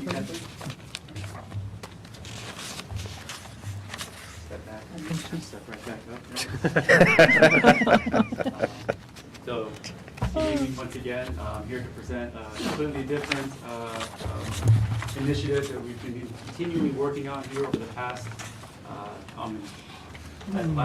about the last year in terms of slowly kind of improving our GIS overall support as a program here and expanding its capabilities throughout our city. So I'm actually excited to get this initiative in front of you today because this kind of completes that last element for ongoing GIS continued capacity and build out for the city. So this is one that's definitely part of our IT master plan in terms of getting this kind of embedded support, and then also with all the new kind of technology kind of migration efforts we have here, expanding possibilities of the city going forward too. So this is the kind of considered the key part of overall is getting the people who actually have the understanding and the know-how to actually continue to build out build out those capabilities for the city. So before I go, I had Mike Lippman and Chris Gabers from Blue Raster team. Just want to do a quick comms check if you guys are both online. Yep, can you hear us? Yep, Yes. we got you. All right. Sounds like Dean. So just kind of a quick overview of the overall proposal, so you have the number in front of you in terms of the scope of work that was provided to us by the Blue Raster team. But also you can see now how it permeates across the city for most of not only just departmental kind of administrators and stakeholders, but also the integrations that we now have with certain source systems that we've onboarded over the last year as well. So not only just providing a product for end users, we're providing a product for end users that attaches to other systems as well. So we're kind of incrementally expanding kind of where GIS actually shows up across our city, not just kind of an endpoint solution that city staff members right now kind of click into and utilize just as basically a mapping kind of software program now. So this includes Asset Essentials for Public Works. For development services, we're currently onboarding and finalizing the implementation of SmartGov. That's going to be a lot of our building inspections and permitting type system, as well as code enforcement reporting platform, as well as case management system. There's the public safety element, so basically not only migrating all of the current kind of computer-aided dispatching and E911 type services, but also our Velocity AVL product in terms of tracking and managing our fleet assets with that as well, and the instantaneous reporting that we're getting with that. Assessors, city attorney for a lot of the land management type uses that we have, not only recreating what they currently have, but expanding those capabilities, the things that they did not have prior to that. And then also those kind of, right now, the first iterations of some of these dashboards that we've had developed out for the economic development, some other ones for police and fire rescue as well. And then, of course, citizen services, and that's the big one where we have a lot of kind of potential out there as well. Right now, we mostly just have that kind of city available parcel map with some of that kind of underlying real estate information, but also the potential expansion for like a hub site for a bunch of different kind of GIS-related applications that you can put out there for public information, kind of increase our transparency and our reporting numbers as well for any type of service that we can think of. So the goal was to basically lean out this added cost across our different funds, because as you can see, across all three funds, it supports pretty much every element, most notably the water sewer with Asset Essentials and a lot of the, what the city engineer utilizes for monitoring a lot of our public utility type infrastructure as well. So that's kind of that is the overall number, but you can see it's spread across, and that's a percentage distribution that we utilize for most software type new contracts that support multiple different parts of the enterprise funds. So one thing that we had in our IT master plan was, long term they said, hey, the recommendation to the city is to add an actual GIS technician full-time onto the city IT department team. Right now this is currently something that's pretty cost prohibitive when you look at the market in the Northern Virginia region, and that's set by just demand not only in the private sector where people with this capacity are at a premium rate, but also amongst the municipalities, and we're no different, but we don't have anything like that exists in the city, and so you can see it's a pretty common position that exists across the board for all of our surrounding jurisdictions, and this is just the market rate for here. This is a pretty standard operating position in most local governments across the entire state region, multiple states as well. So as you can see, the differentiation between what an average FTE for base minimum salary plus benefits comparative cost to the amounts that we're going to get through kind of privatizing this support out. And the number that you see on the bottom there for what's Blue Raster is going to provide, that's based off of, they spent the last year, and this is why I wanted to go forward Blue Raster in terms of looking at other different types of support that would be out there from the private sector. It's an added benefit to have a team that's been working on building out your system to continually work on your system. That familiarity, they know where they put everything, they know how they built it, they know how they built those processes. It's that familiarity that said, let's not try to put this out for multiple different types of inputs from multiple different types of service providers. Let's go with the team that knows it the best, and based off of all the rates, that's a very competitive rate that I got back in response from different vendors. I consider this to be a great way for the city to get exactly what it needs right now. And then as we kind of crawl, walk, run towards a much larger GIS enterprise, we can look at it down the road, but for the city's needs based off of monthly allotment of hours that they would provide in maintaining our platform, this would be, I would consider this to be the best recommendation I put forward right now. That's kind of it. Everything else was just going to be up for, based off of the agenda packet and some of the items in the scope of work, any questions that you might have. Thank you, Chris. Thank you. Questions, comments? Just more of a comment, and I know from, ironically, 10 years ago, we had a place I worked at, we had a contract with GIS, and we had a dickens of a time finding people full-time to fill that position. And I actually spoke to my former colleague the other night, and that had nothing to do with this, and that was brought up. So I just put that out there to realize it's not an easy position to fill. And I'm sure it's not even an easy position to fill now. Yeah. Questions, comments? Thank you for the chart on slide 3, and looking at the salaries and how much it would cost and how much we're actually saving. Yeah, that's great. Okay. Do the gentlemen on the phone want to say anything? They're here for whatever For questions, you might have okay. about the service and everything. Okay. If not, they're just happy to listen to Yeah. our democracy in action here in the city. Okay. Manassas. Okay. Well, if there's no further questions or comments, the motion is that the governing body approve and authorize the city manager to sign an agreement with Blue Raster LLC to provide a part-time GIS services for the city as presented and subject to final review by city attorney. We have a motion? Second. All in favor? Aye. Opposed? Abstained? Motion carries. Thank you, Chris.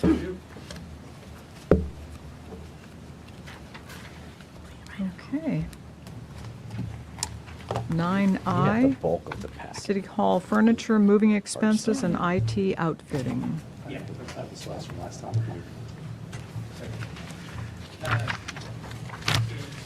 Mayor, Vice Mayor, members of the governing body.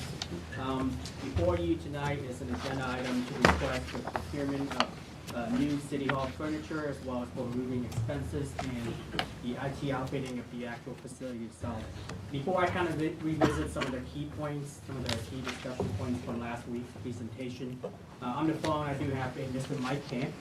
He is the furniture representative that we've worked with throughout this entire process. He's very knowledgeable with every single piece of furniture that's on that list, so feel free to ask any question. He's actually who we saw in person when we visited the site, the warehouse in DC, and kind of test out all of these pieces of furniture.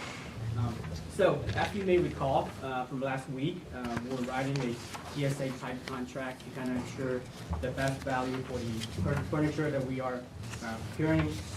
There is somewhat a sense of urgency at this point in time because of two reasons. The first one being there is a potential price increase of about 13% if we don't place the order by December 21st. That is roughly a $41,000 saving that we could have had. Additionally, if we delay the ordering itself, it may push back the delivery to past June, which is going to put staff in a tight spot when the time comes. We certainly want to make sure that the furniture is here, is installed correctly before we move into the new facility. The total cost requested is $400,000. That includes a 10% contingency. The actual estimated cost is $358,000. There is an ARPA share of roughly $56,000 for a total of $414,000. One of the key discussion points last time was the differences in cost for two different options. There were several items that we discussed, one of them being the workstation and then several types of chairs. The alternative options that we found for the workstation was at a $500 saving per unit, and the difference was between whether or not it can be raised. And then the chairs had an estimated saving of $100 to $200 per unit. And so staff is to recommend that we move forward with purchasing the original proposal at a price not to exceed $400,000. If I can also add to, I messed up the motion because I forgot to add the ARPA 55,870, which is different from the 400,000. So if you can include that in the motion as well Okay, too. so can you please state what you want added? So the governing body provide the city manager with authority to sign contractual agreements for the purchase and install of city hall furniture moving expenses and IT outfitting of the new city hall at a cost not to exceed $455,870.78. 455,000 what? 800. $455,870.78. 78 cents. Okay. Pending, subject to review by city attorney. Okay, okay. Thank you. My question was, did that extra 55,000 plus change accommodate the difference between 400,000 and the estimated total of 414 that was on the Yes. the second page? That does? Yeah. Okay, Oh, yeah. thank you. We build in the cushion as well. Yeah. Okay, okay. Because I was just looking at the general fund requests, and I missed the ARPA portion in the Okay, motion. thank you. Any questions or comments? Yes. Keith, I appreciate the report and the information that's before us. Did staff or committee have opportunity to visually go and physically go and sit in the seats and check them out and say, this is the one? Yes, sir. So Laszlo, I, Tony, and several other staff members took a trip out. We met Mr. Kemp on the phone there, out there, and we tested out several chairs. We sat at these, the same conference table, and we saw 3 different types of workstation of varying dimensions. And the ones that you see in the packet is what staff has decided to like the best. Okay. Including the governing body future chairs. We did sit in them as well. They're very comfortable. How were they? Very comfortable. Very good. Do you guarantee that? Okay. Ask They John got to be Evans better than these. Don't say that. Never mind. They're ADA compliant, too. That's Everybody good. picked his chair, so. These are classics. No, that was it. Thank you, Okay. Keith. Questions or comments? These are classics. Yeah, well, we Classics, all right. Have them, Springs and, Preston. You can have them in your Right. apartment. Yeah. For you. So I have a question, and this piggies back on last week's question when I asked about a policy regarding most organizations, I even looked at the SHRM website earlier today, and they pointed out, even to one of your alma mater, and it was the engineering branch, but most organizations do have a policy regarding how people are assigned the stand-up, I forget what they're called, the raisable desks. Do we have such a policy put in place? No, we're going to have just 100% provision in City Hall as part of this policy. So if we want to go with that policy, then we would buy without the raisable features, and then we'd go through something like that where they'd have to petition, and then we'd have to get some kind of add-on feature to add to the desk. Right now, all of them All of them would have that raised, option. so, Mhm. yeah. Seems like that would be more expensive What's that too? to add on at a later time, to modify the Yeah, desk. if everyone does it, yeah, it depends what, how good, Amazon offers a few of them, so they just vary in price Okay. as well, but, Usually, Daryl, the places I've worked at, they don't give you the mobilized one. Yes. It's kind of like I don't know how to describe it other than a cut down. Looks like a cut down podium, and that you just move and place up there. So if you need to stand, you put it up there. If you want to sit, you take it down. The offices I've worked, they have a thing where you push it and the Yeah. whole desk raises up. Yeah.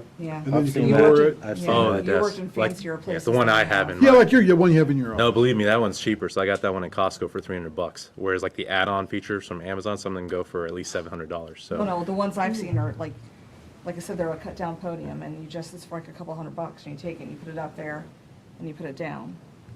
It's like a block. Yeah, pretty much. yeah, if we want our employees doing that, I mean that's your all's discretion. What did the employees want?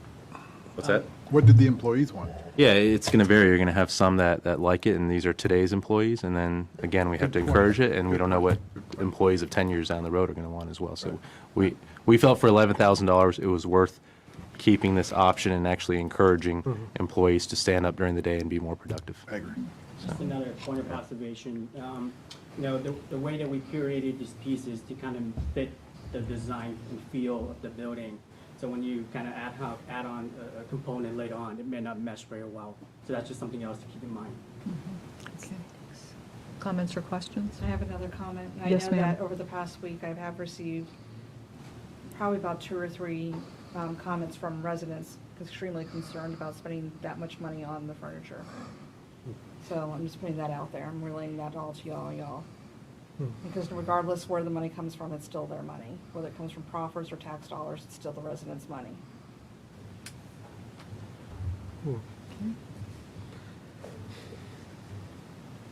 Any comments?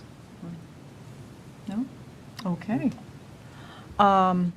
The staff recommendation is that the governing body provide the city manager with authority to sign contractual agreements for the purchase and install of City Hall furniture, moving expenses, and IT outfitting of the new City Hall at a cost not to exceed $455,870.78, subject to final review by city attorney. Do we have a motion? Moved. Second. All in favor? Aye. Opposed?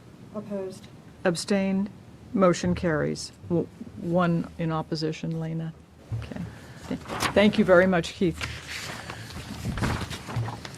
9J is third quarter appropriations for city and schools. Good evening again, Mayor and members of the governing body. Tonight we're asking for appropriations of the third quarter of FY22 for both the city and schools. I want to note that this appropriation request is based on the Amendment 1 budget that you all approved in September and not the proposed budget as well. So if once Budget Amendment 2 is adopted, then we'll have to come back and give an appropriations amendment request in January, February. But as you can see from actual, we still have a ton of kind of room to go with in terms of appropriations. So that's all I had for tonight. Here to answer the question. I'm sorry, I couldn't hear what you said. Which part? Well, the last part. Yeah, I'm here to answer any questions you may have. Okay, Yeah. okay. Questions, comments? Pretty straightforward, yeah.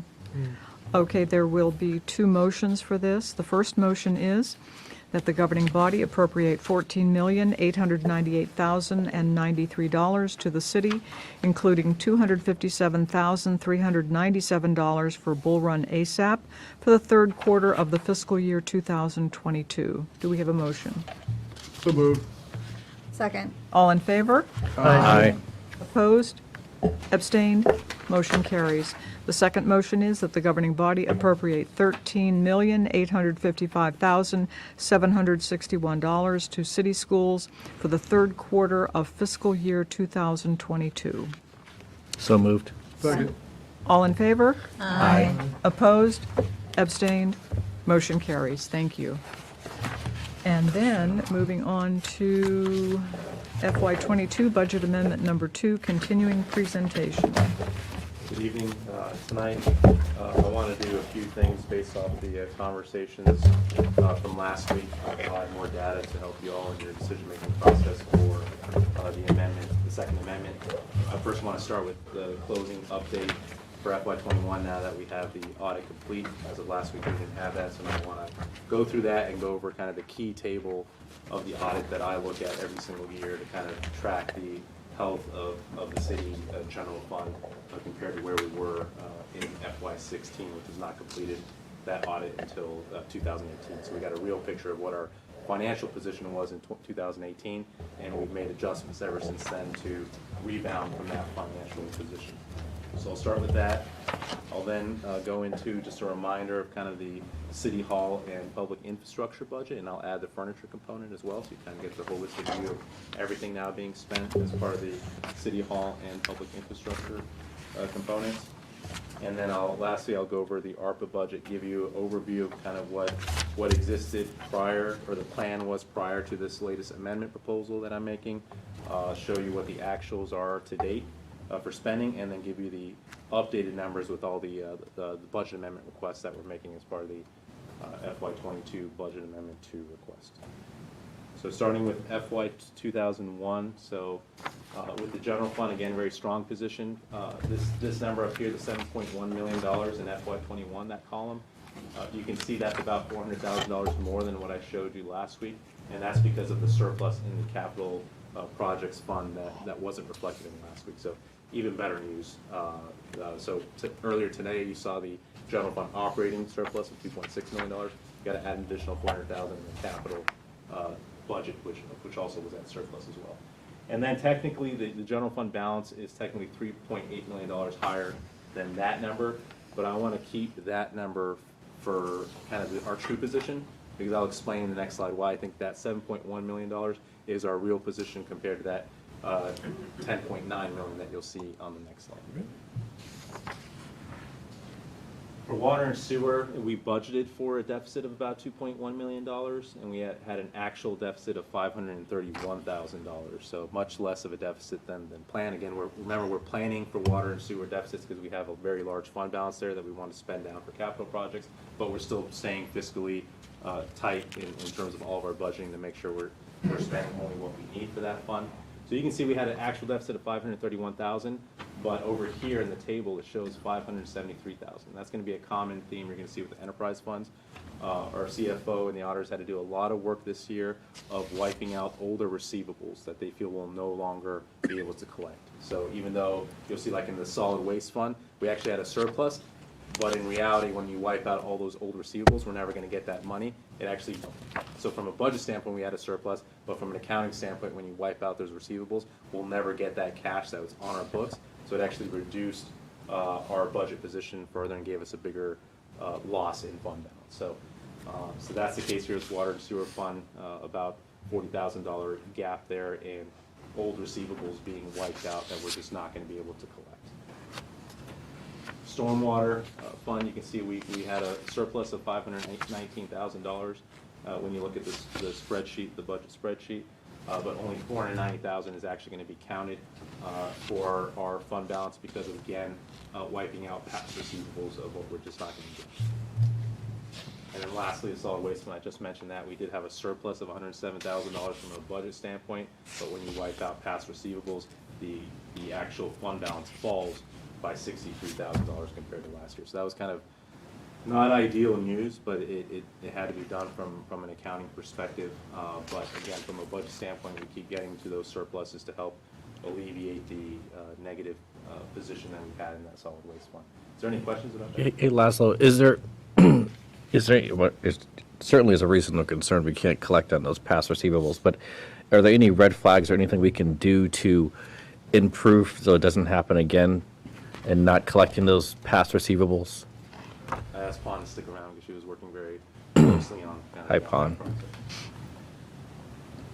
Good evening, Mayor, council members. Those are not real accounts receivable because the treasurer has been doing a great job in collecting all utility accounts within 3 months period. So this has been ongoing for many years, for 5 years. I don't want to write off right away because we were not in good financial position. So slowly, year over year, I clean up 20% at a time. So now this is the last 20%, they're not real. They were brought by Keystone, journal entry over $1 million. Okay. You know it's not real because we collected pretty much 99%. Okay, thank you. I thought it was just that we had a collection problem. Thanks. Any other questions on this? All right, so now going back to the general fund, kind of the Exhibit 3, page 17 of the audit PDF. I think it's going to be different in your book.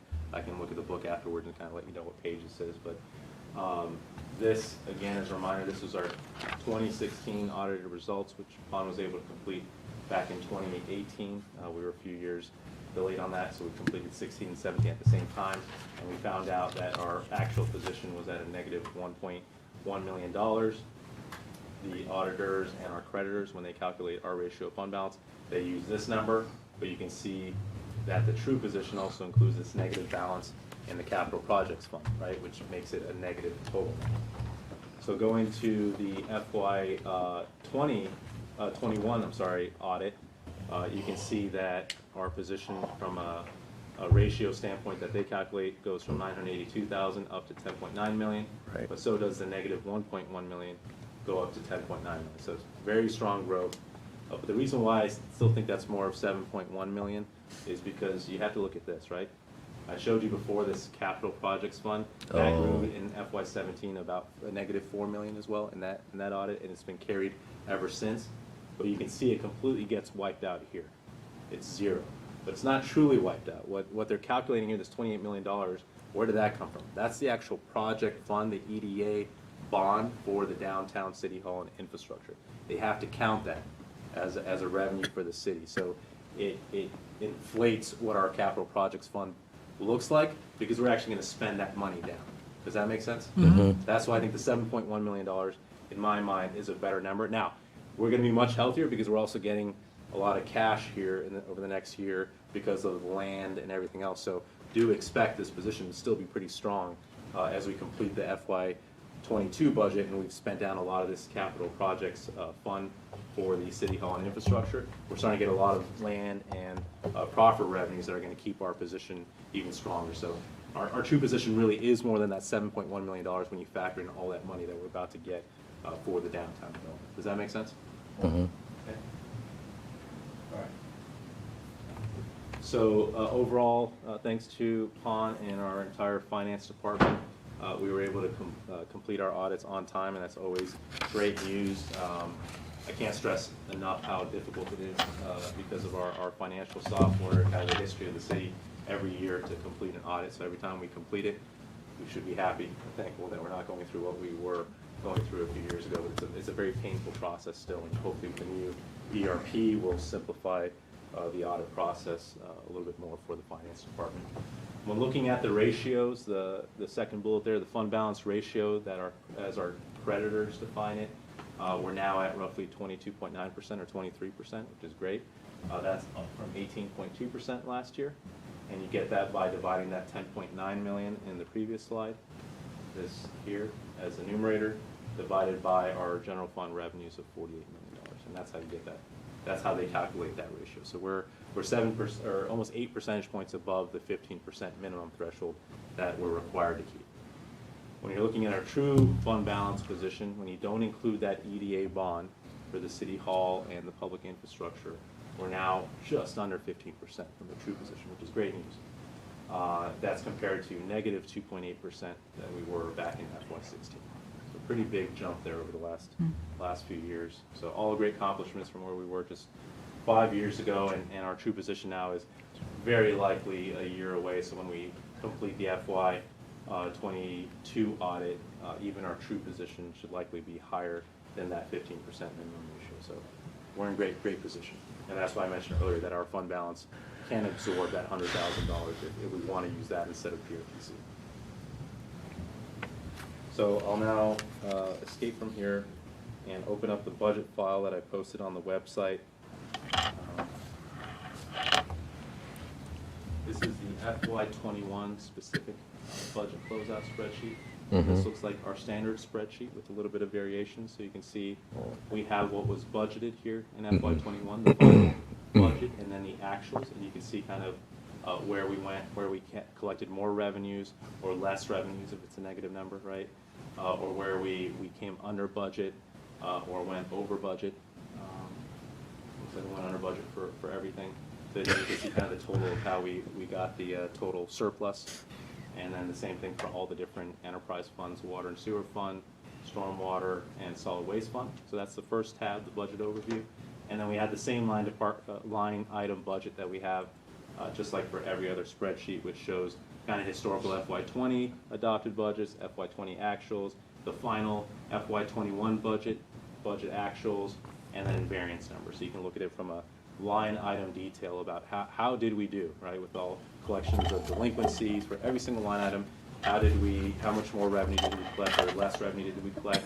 And then for expenditures, all those areas where we went under budget by, $1,000 here, $1,000 there to kind of get us to the point where we did come under budget by certain amounts. And then the same thing with the CIP. So we show all the items related to the CIP and what the actuals are.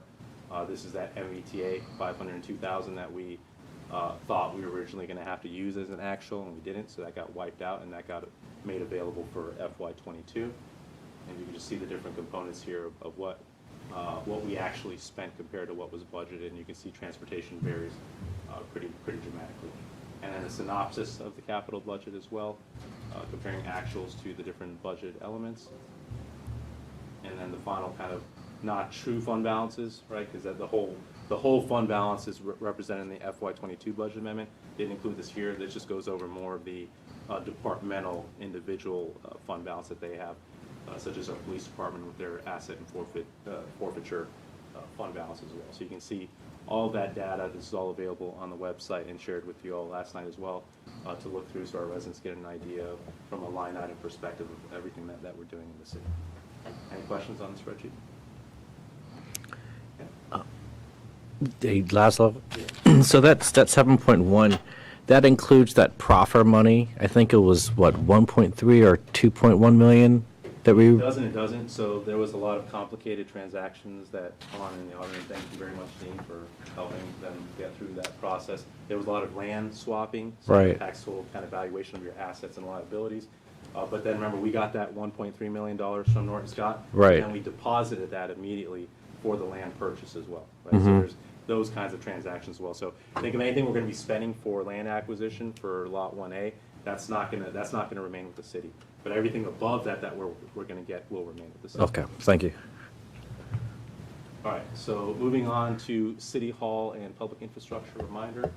Again, it's just kind of a nice visual that the design team from Norton Scott developed, kind of what the new City Hall is going to look like and the plaza. The different components of the City Hall and public infrastructure. I briefed you all this as we were ready to issue the EDA bond that just included the different components, the different roads that are part of this, the different parking lots, the public plaza and streetscape, and then you can see here in green I added the furniture to the City Hall component as well, and then very important, the VRE now ground level or basement level, first floor, whatever you want to call it, that level that the city will keep ownership of. And then all the associated utilities, undergrounding of utilities, and then the big one, the site work, all the movement of dirt that you've been seeing. That's a big Right. kind of expenditure associated. And then each kind of party has shares based off of that infrastructure and who it supports, whether it's the city or the residential components. So, yes. If you go back to, just a quick question. What was the reason, I guess you're saying that the houses were being delayed by 1 year? About 9 months, it looks like, yeah. So I know we were banking on to receive the revenue from the, how does that affect now? We don't start making payments until FY24, so even though they're going to start later, their build-out time is very aggressive. okay. So we should have the 174 units. Still right before, okay. So FY24 is when we start paying. And now that so in January, I believe the first meeting in January, you have the public hearing for the Cinema Cafe Right. purchase and sale agreement. That's kind of the key element that allows them to keep building the Phase 2 residential, so they're going to be able to fly with that also a lot sooner. Plus, we're going to have the theater, Yeah. which gives additional revenue, which wasn't really factored into all this in terms of Right. sales tax and meals tax and all Right. that. So Yeah, I think we just looked at at the residential side and we only. kept pushing back the start of payment Mhm. for the bonds because of the COVID recession and everything else. We wanted to be certain that even if there was a delay, we had plenty of cushion to collect revenues to be able to pay for it. Laszlo, when will the garage start construction? The goal is to Next year. advertise in the spring and hopefully award a contract by the summer of 2022. It's estimated to be about 18-month build-out, so you're looking at Christmas time 2023 at the earliest that they'll be done with construction. Okay.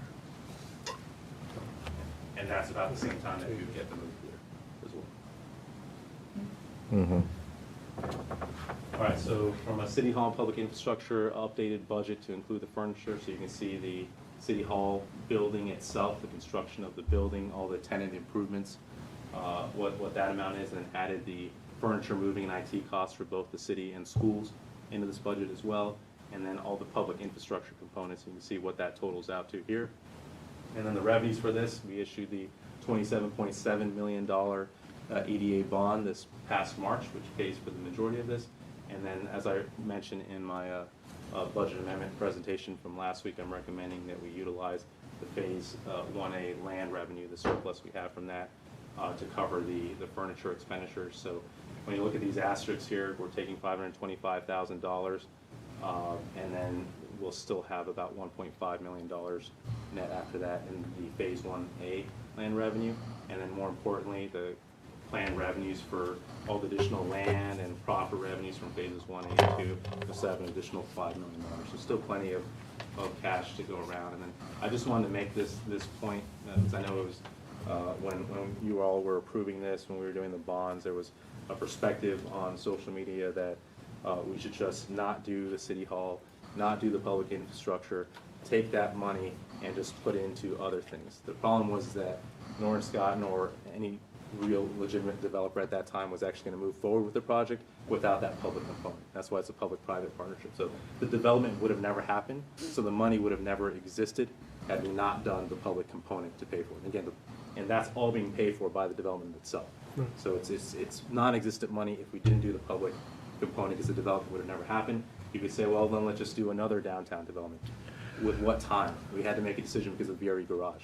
And we would have had the garage located in the base tract. It would have been way too far for any commercial. We would have never have gotten the movie theater or any successful commercial implementation. So everything in this city, unfortunately, we have so many roadblocks with everything that we do based off of prior decisions, and we have to work around those items. So I just want to be clear with everyone that this would have never happened without the public component of the public-private partnership. So I just want to remind everyone, so this isn't money that would just have been available for other uses of the city. Hey, Laszlo, I got a question. Thank you for mentioning that. Yeah. I always like to plan for unexpected changes or situations. If any of the expenditures changes because of something unexpected, do we have to pay for it out of our general fund, or how's that?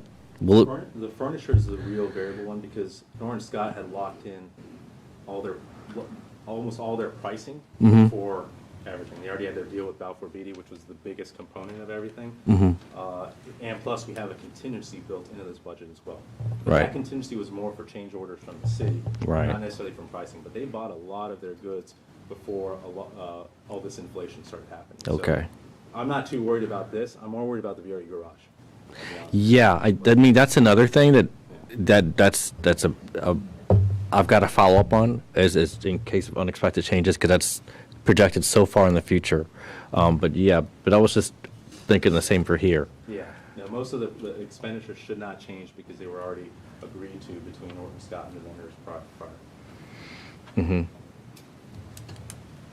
No such agreement exists with the garage. What's that? No agreement like that exists with garage. Because they haven't even issued the RFP for bidding for the Right. garage yet. So we kind of have to keep our fingers crossed that things come down, otherwise we gotta pull money from elsewhere to make Very up for. concerned.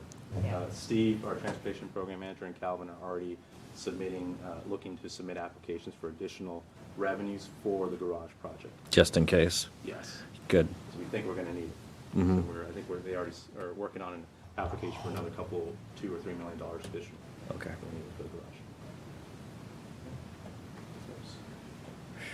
So then I added in all the prices by component of the downtown, just so you can get a feel for what the costs were. There's no changes to all these items from what I presented back in March, minus the City Hall one. I did add the furniture costs to that here. That $500,000 I did add to that line. But you can see kind of the breakdown of all the costs. The biggest item, of course, is the City Hall, and the second is going to be our portion of the garage that we have above these floors. And of course, all the site work was pretty expensive as well. All the earth. Any questions on this? Okay.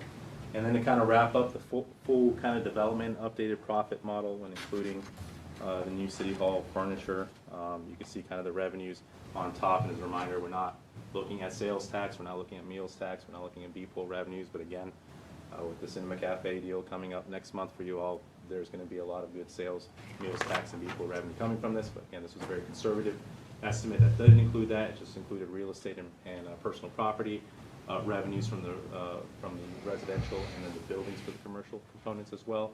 And then all the proper land revenue. You can see the subtotal revenue out 30 years, what the lease purchase cost is. Remember, we issued a $27.7 million bond, but that has interest on it, and you're paying it over 30 years, so it ends up being close to $46 million. And now adding the furniture, you can see the subtotal expenditures and our profits still over close to $81 million for the total project. So that's money available for future governing bodies to utilize. Any questions on this? And the bond has to be paid in with 30 years? Yes, 30 years. Got it.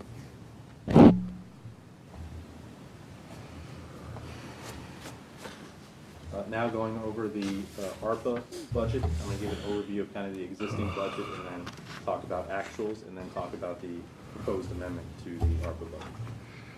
So as a reminder, the city was awarded $21.5 million total between two pots of money, one directly from the federal government, from the Treasury, about $3 million total, and then the remainder, about $18 million from the Commonwealth of Virginia that got money separately from the federal government directly to pass on to all jurisdictions under 50,000 in population. So you can see the breakdown of what we received to date of over $10 million, and then what we expect or what we will receive next summer as well.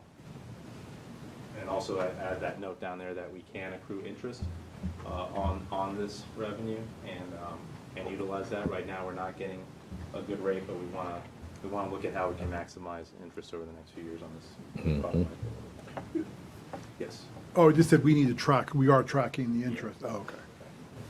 We had to do that for CARES Act as Yeah, well. I would think so.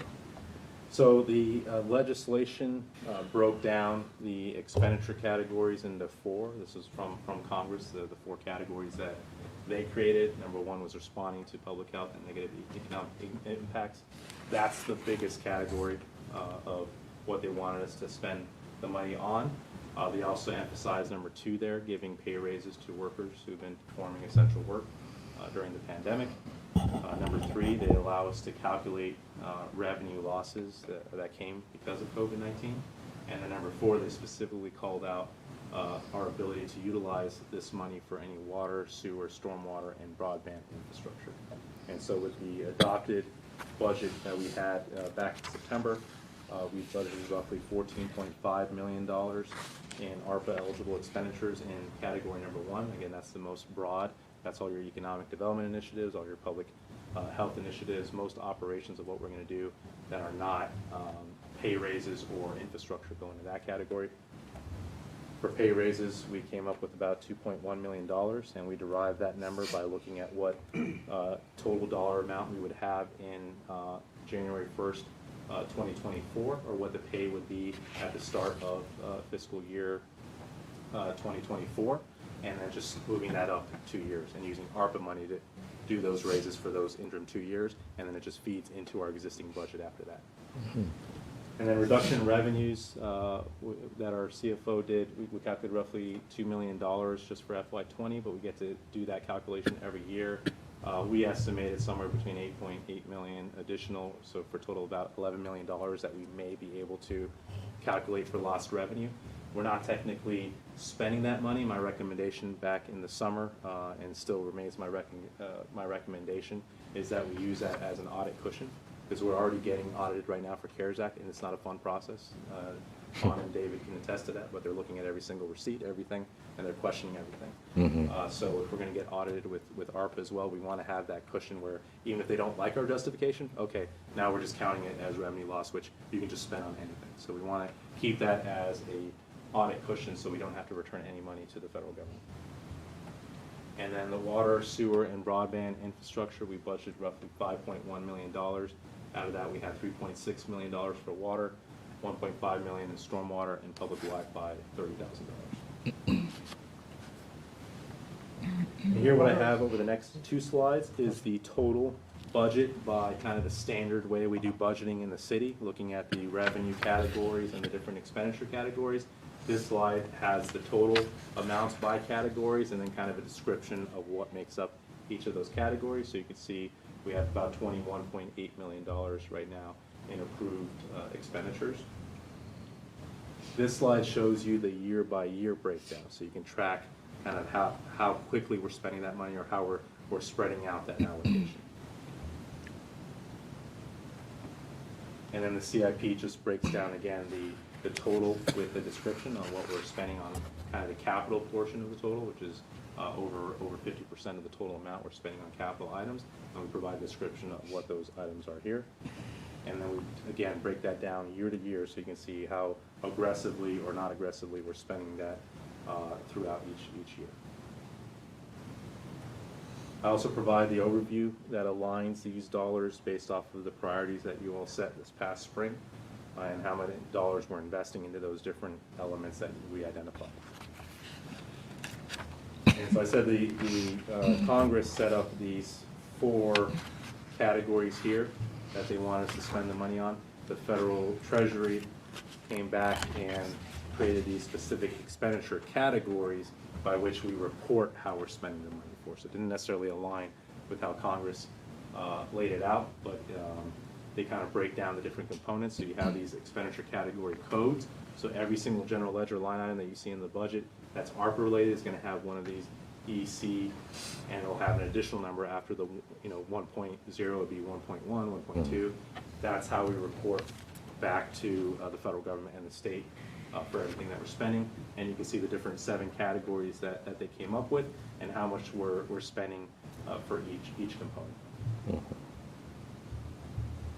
So moving on, so that was our current budget that we have for ARPA.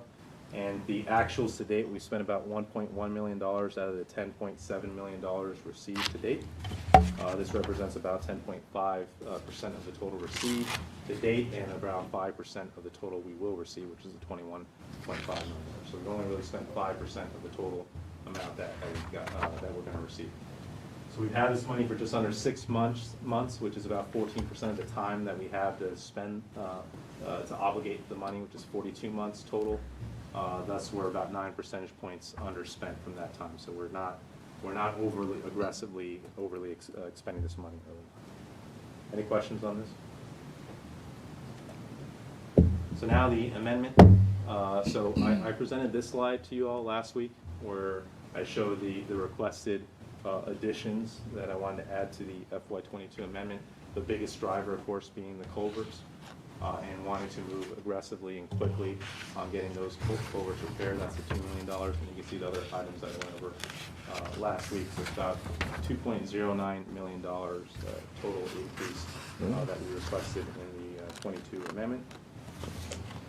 To balance the budget, we did some reductions, got around $500,000 from the new facility for public works and schools. Again, the original plan before we got ARPA money was to utilize the downtown proffer and land revenues to help us out with that transaction anyways. So we had some more flexibility here.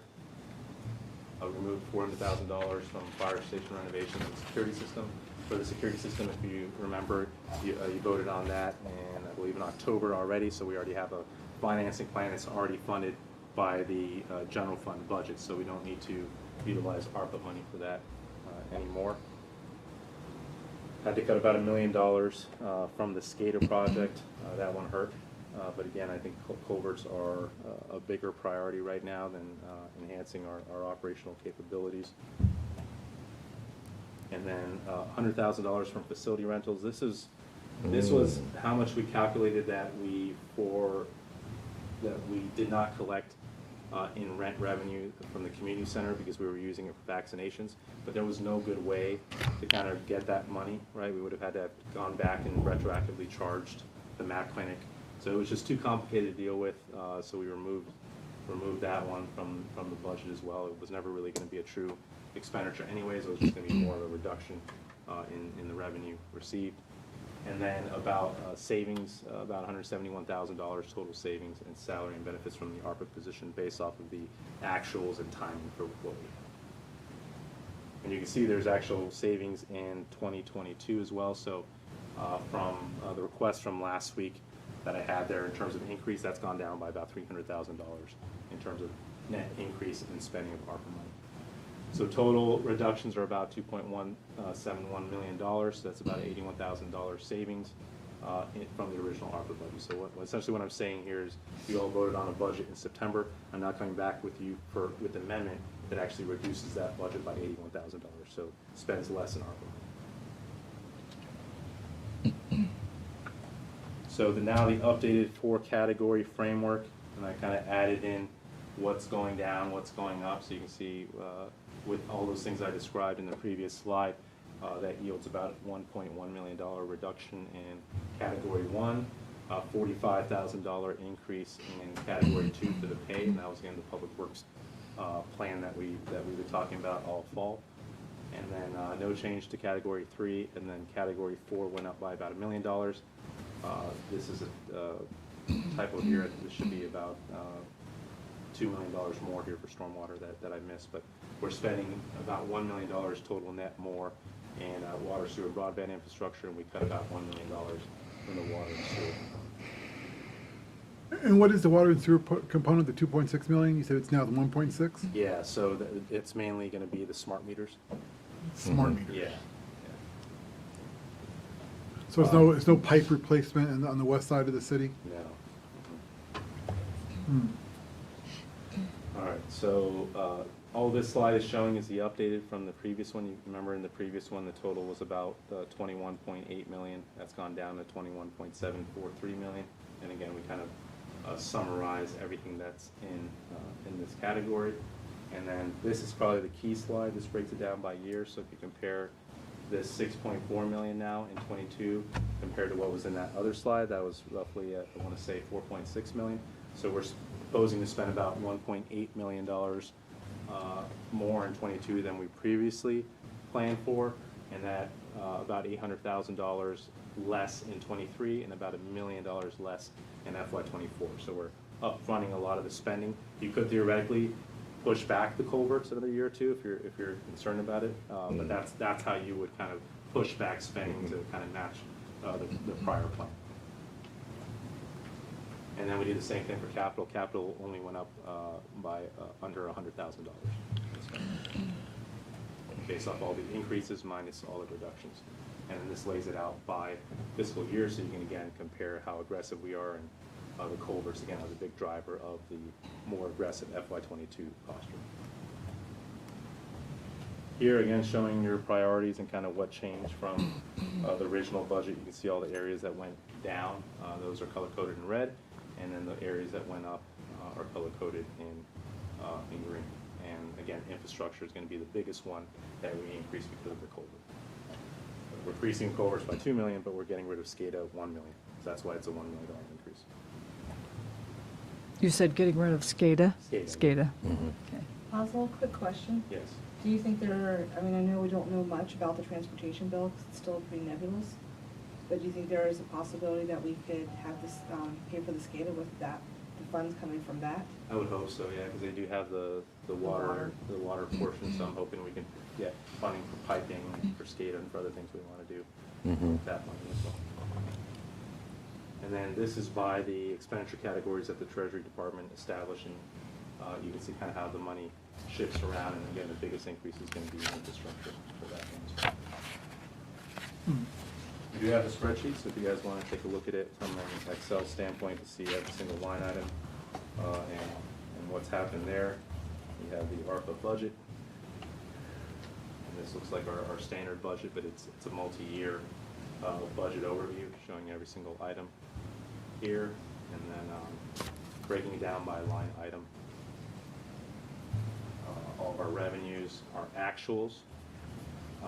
Actual revenues, actual expenditures. You can see where we've spent the money, where we've kind of made changes, where there's some savings across different years. So you can see kind of how much we're spending on different components, salaries, operations, everything here, and then the CIP, the big stuff here, the ladder truck. Every single project is broken down here for what we're requesting that we fund. And you can see, for example, with the water and sewer.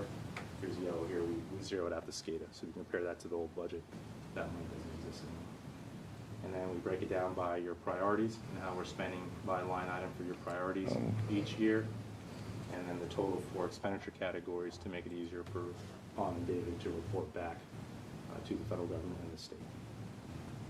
So any questions on the spreadsheet?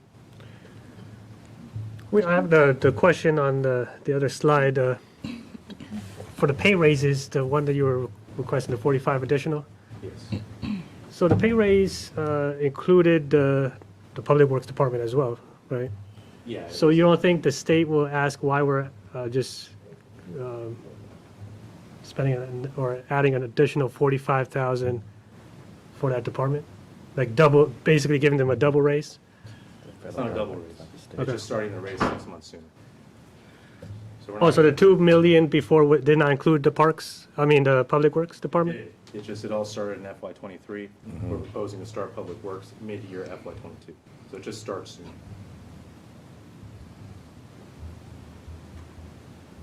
Yeah, I understand, but I'm saying the 45,000 extra. Yes. We're gonna basically give them the raise sooner. Yes. because of the 45,000. Correct. It was more than raises, wasn't we increasing their salary base and things of that nature? Yeah. $19 an hour or something like that? That's was what this exactly. is. So Okay. Calvin identified the problem. We're no longer competitive, right? Right. He was proposing a salary increase when I said, hey, wait a minute. I already have some of these increases planned using ARPA money starting in FY '23. And we came back to you and said, hey, can we just start those 6 months sooner so we can help with recruitment and retention for public works? Right. And this is kind of related to his question. I mean, in talking of other local elected officials and other localities, there's a concern or a fear that the ARPA funds, the unspent ARPA funds before FY25 will be taken back by the federal government somehow. And then that's why you always hear me push for the pay raises. I'm always asking, when are we going to do it? Because I always have that in my mind just as a worst case scenario. But have you heard or seen anything? I have not heard. Good. But what I will say is if we get to that point and we have a year's left of spending and they'll all of a sudden they want to bring that back, then we can execute plan number 3 up there and say, oh, guess what? We have all this in revenue losses. We're calculating that today. Okay. This is our money. Yeah. We're locking the money that way. Preston, what are they basing that on? Yeah. What is that based on? It's just the concern of this is it's a lot of money. You don't have to spend until FY25, 2025, and most organizations or localities are not spending it in the near term. They're planning it out. So they're just worried that we're being audited already. But So are it's they a worried for no reason, or have they heard Oh, a rumor? there's or not. what- It's not rumor. I mean, there's reason. I mean, it's all What's the rational. reason? It's rational that just the fact that there's money out there that's not being spent immediately or in the near term. Been cases like that in the past where there's I been don't know if there's programs? precedent. Actually, I think they redirected some of the Right. CRF funding I know. from the unspent CARES Act money, not from localities, but from federal agencies, over to, I want to say, support the transportation bill. Right. So we already redirected that money. Right. So, That was at the federal level. That was at the federal level. But If not we did in that their for budgets. localities, not in the Right. localities. But it's rational, but there's no precedent for it. But it is a concern, and so I'm bringing it up just so we can just have just in our mind a contingency plan to say, okay, just if this happens, or at least we've thought about it already. That's why number 3 is so important. That's one of the best things that they did in the legislation, because that gives us so much flexibility. You had text on that. Okay. We would just essentially say, this is our revenue. We're Mhm. recognizing it's revenue loss, it's Won't make our. much sense. Right. no. Okay. Yes. I just want one clarification, Laszlo, for my own mindset. With the $21 million, we have budgeted all of every dime of ARPA at this point. Because we've always been along and saying, well, we have plenty of time to do that, we have plenty of time to look at this. So as of tonight, we will have budgeted all $21 million. That comes as a shock to me, but You guys, let's we already roll. did. Huh? We already did that. Yeah, I know. September. but- In September, you already did, so this is the key then slide that you wanna look at. We didn't have the Look at, time. along with the CIP, and see, okay, what do I not want to do in the CIP that's currently in the CIP in FY '23 or operating, that's in '23, '24, and '25? How do I want to reshift that money for other priorities that I have? Right, so you would look at that project list and you see something in '23, '24, '25, say, you know what, I don't want to do that, I recommend we shift that money to project X. So that's why looking at it this way, you see that right now we're planning on, they went back too far. The updated number now is, in reality, what we have approved right now, what you've already approved, budgeted and appropriated is that $4 million. I'm asking that it goes up to $6 million for '22. But then for '23, '24, '25, Can go you down. can look at the budget and say, hey, so when we do the FY '23 budget, we're gonna look at ARPA again. Right, so every time we do a budget amendment or a new budget, it's your opportunity to look at the ARPA budget and say, you know what, I think we want to make this change. And is office space calculated in this 21 million? Which one? Office space rental calculated in this No, space? no, it's not. I'm good. No, but to go off of Councilmember Banks, I think the whole, they want you to obligate the funds Yeah. before Before FY 25. '25. That's correct. Right. And then it's true, if it's not obligated before take that, then those funds have to be forfeited. That's right. Yeah. Obligated but not spent. Right. That's right. There you go. So Encumbered. we already obligated, Right. haven't. Oh, we So haven't. We budgeted for, as soon as you appropriate and approve contracts, you enter an expenditure. then it becomes. I think with obligated. salaries, you can make the argument, like each year when you budget and appropriate, Right. you're obligating funding for those positions. Right. For something, let's say like a smart meters, right? Once Yeah. you all approve the contract with Suez or whoever ends up doing this, now it's obligated, right? Now you have the budgeted funds, you have it appropriated, and you have the contract. in Right. place. So we gotta make sure we get all of these contracts in. Right, place. that's what I'm saying. So obligated before FY '25, and we're in good shape then. But if it's not obligated, then we have to forfeit whatever's not spent. Sounds good. So are they concerned it's going to happen now? No. What? In the future, it's a possibility. And it's something that you always want to keep in mind as a decision maker as a worst-case scenario, and to make sure that you plan, or at least have a contingency plan for it. So Councilmember Banks, are you saying that this is a political decision? That if we lose the White House or something, It's not politics at all. It may just be a financial decision out of necessity. Oh, that out the of a economy change in went priorities. into a recession or something Right, like a that. change in Okay. priorities that we have to do this. Got you. Yeah, I would have guessed political I would have decision. too. Yeah, Oh, that's, because I don't have a Congress could crystal go ball. either way, yeah. yeah. That's using a crystal ball to Yeah. try to predict the future So is an president. economic downturn. Not really. But go ahead. I would just say that your concern then would encourage us to then spend that money soon, rather than. Well, at least just keep it in mind. Like Councilmember Javed said, have it obligated, have a plan already for how to spend it so we can justify that it's not unspent money. We've got plans for it. Well, that was part of the rules that came down from the government.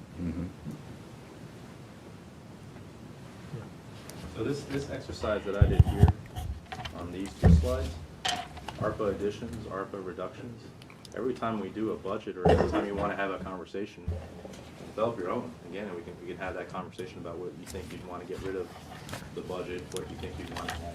It just has to balance at the end of the day. Right. Well, thank you for the update. It was helpful. Oh, yeah. Yes. Yeah, thanks. Any questions on this? Yeah, thank you very much. A refresher is always really good. Yeah. Yeah, updates. Thank you. Any questions or comments, or you look puzzled, Hassan? Oh, no. Okay, okay. Do you have any more to this, or you're done? Okay. Do we adopt it tonight, the amendment? No. Remember you guys decided. January. Yeah. That's right, Yeah. we did. We pushed it over to January. Do you have a manager's report? Yes. Okay. Very excited to bring back Francis here to Okay. give Oh, you that's all right. a COVID. update on COVID-19. Okay. You're still here. Forward. Thank you Hey, again. Francis. I did want to just say, going forward, if any of you or anybody listening from the public has any questions related to COVID or to public health, just call me or email me, or however you come by my office if you're, whatever you'd like to do. And if I don't know the answer, I will do my best to find the answer. I don't know. I'm not a physician, but I have, quite a few years' experience in public health, so I know how to find the answer, I believe. So let me just go over real quick a couple things on COVID. You all read the newspaper and hear the news and all that. COVID is not gone. We are still in the pandemic. We're not it's not endemic, we're in a pandemic still. I don't know how long it's going to last. Like, as you mentioned, sir, my crystal ball is in the shop today. So, I just don't know. And I don't think anybody can tell you, honestly. So here are some statistics. I think the interesting thing about this, I wanted to show people, both for the park, the case count, the most recent case count. This was as of December 8th, and today's the 14th. It usually comes out on Friday. The amount of people that have been hospitalized and the amount of people that have died just here in the park. you can see the cases in the past 90 days, and you can see particularly what's interesting to me is it has gone from almost nothing and it's starting to rise again. And that's for a couple of reasons, in my opinion. One is the Omicron variety is here. We know it's here, even if it necessarily hasn't been tested here. But also because it's the winter, we're getting into the winter, there's more people inside, it's colder, the people are congregating, people are having Thanksgiving parties. There's no question, at least nationally, that after Thanksgiving there was a spike because people had all gathered together and things like that. And the same thing is likely going to happen around Christmas time. We also had a few deaths in the past 90 days, and we had some hospitalizations. I did pull up this morning some vaccination figures, and I'll get to this slide in a minute. The latest vaccination figures for the park are 68.3% of adults have at least 2 vaccinations, so fully vaccinated. 59.3% of the entire population. Sounds great, but it's not. It's almost 10 percentage points behind Prince William County as a whole, and 10 percentage points behind Virginia as a whole. In Prince William County, approximately 77.2% of all people, citizens, have had both vaccines and fully vaccinated. And in Virginia, it's pretty much the same, 77.4%.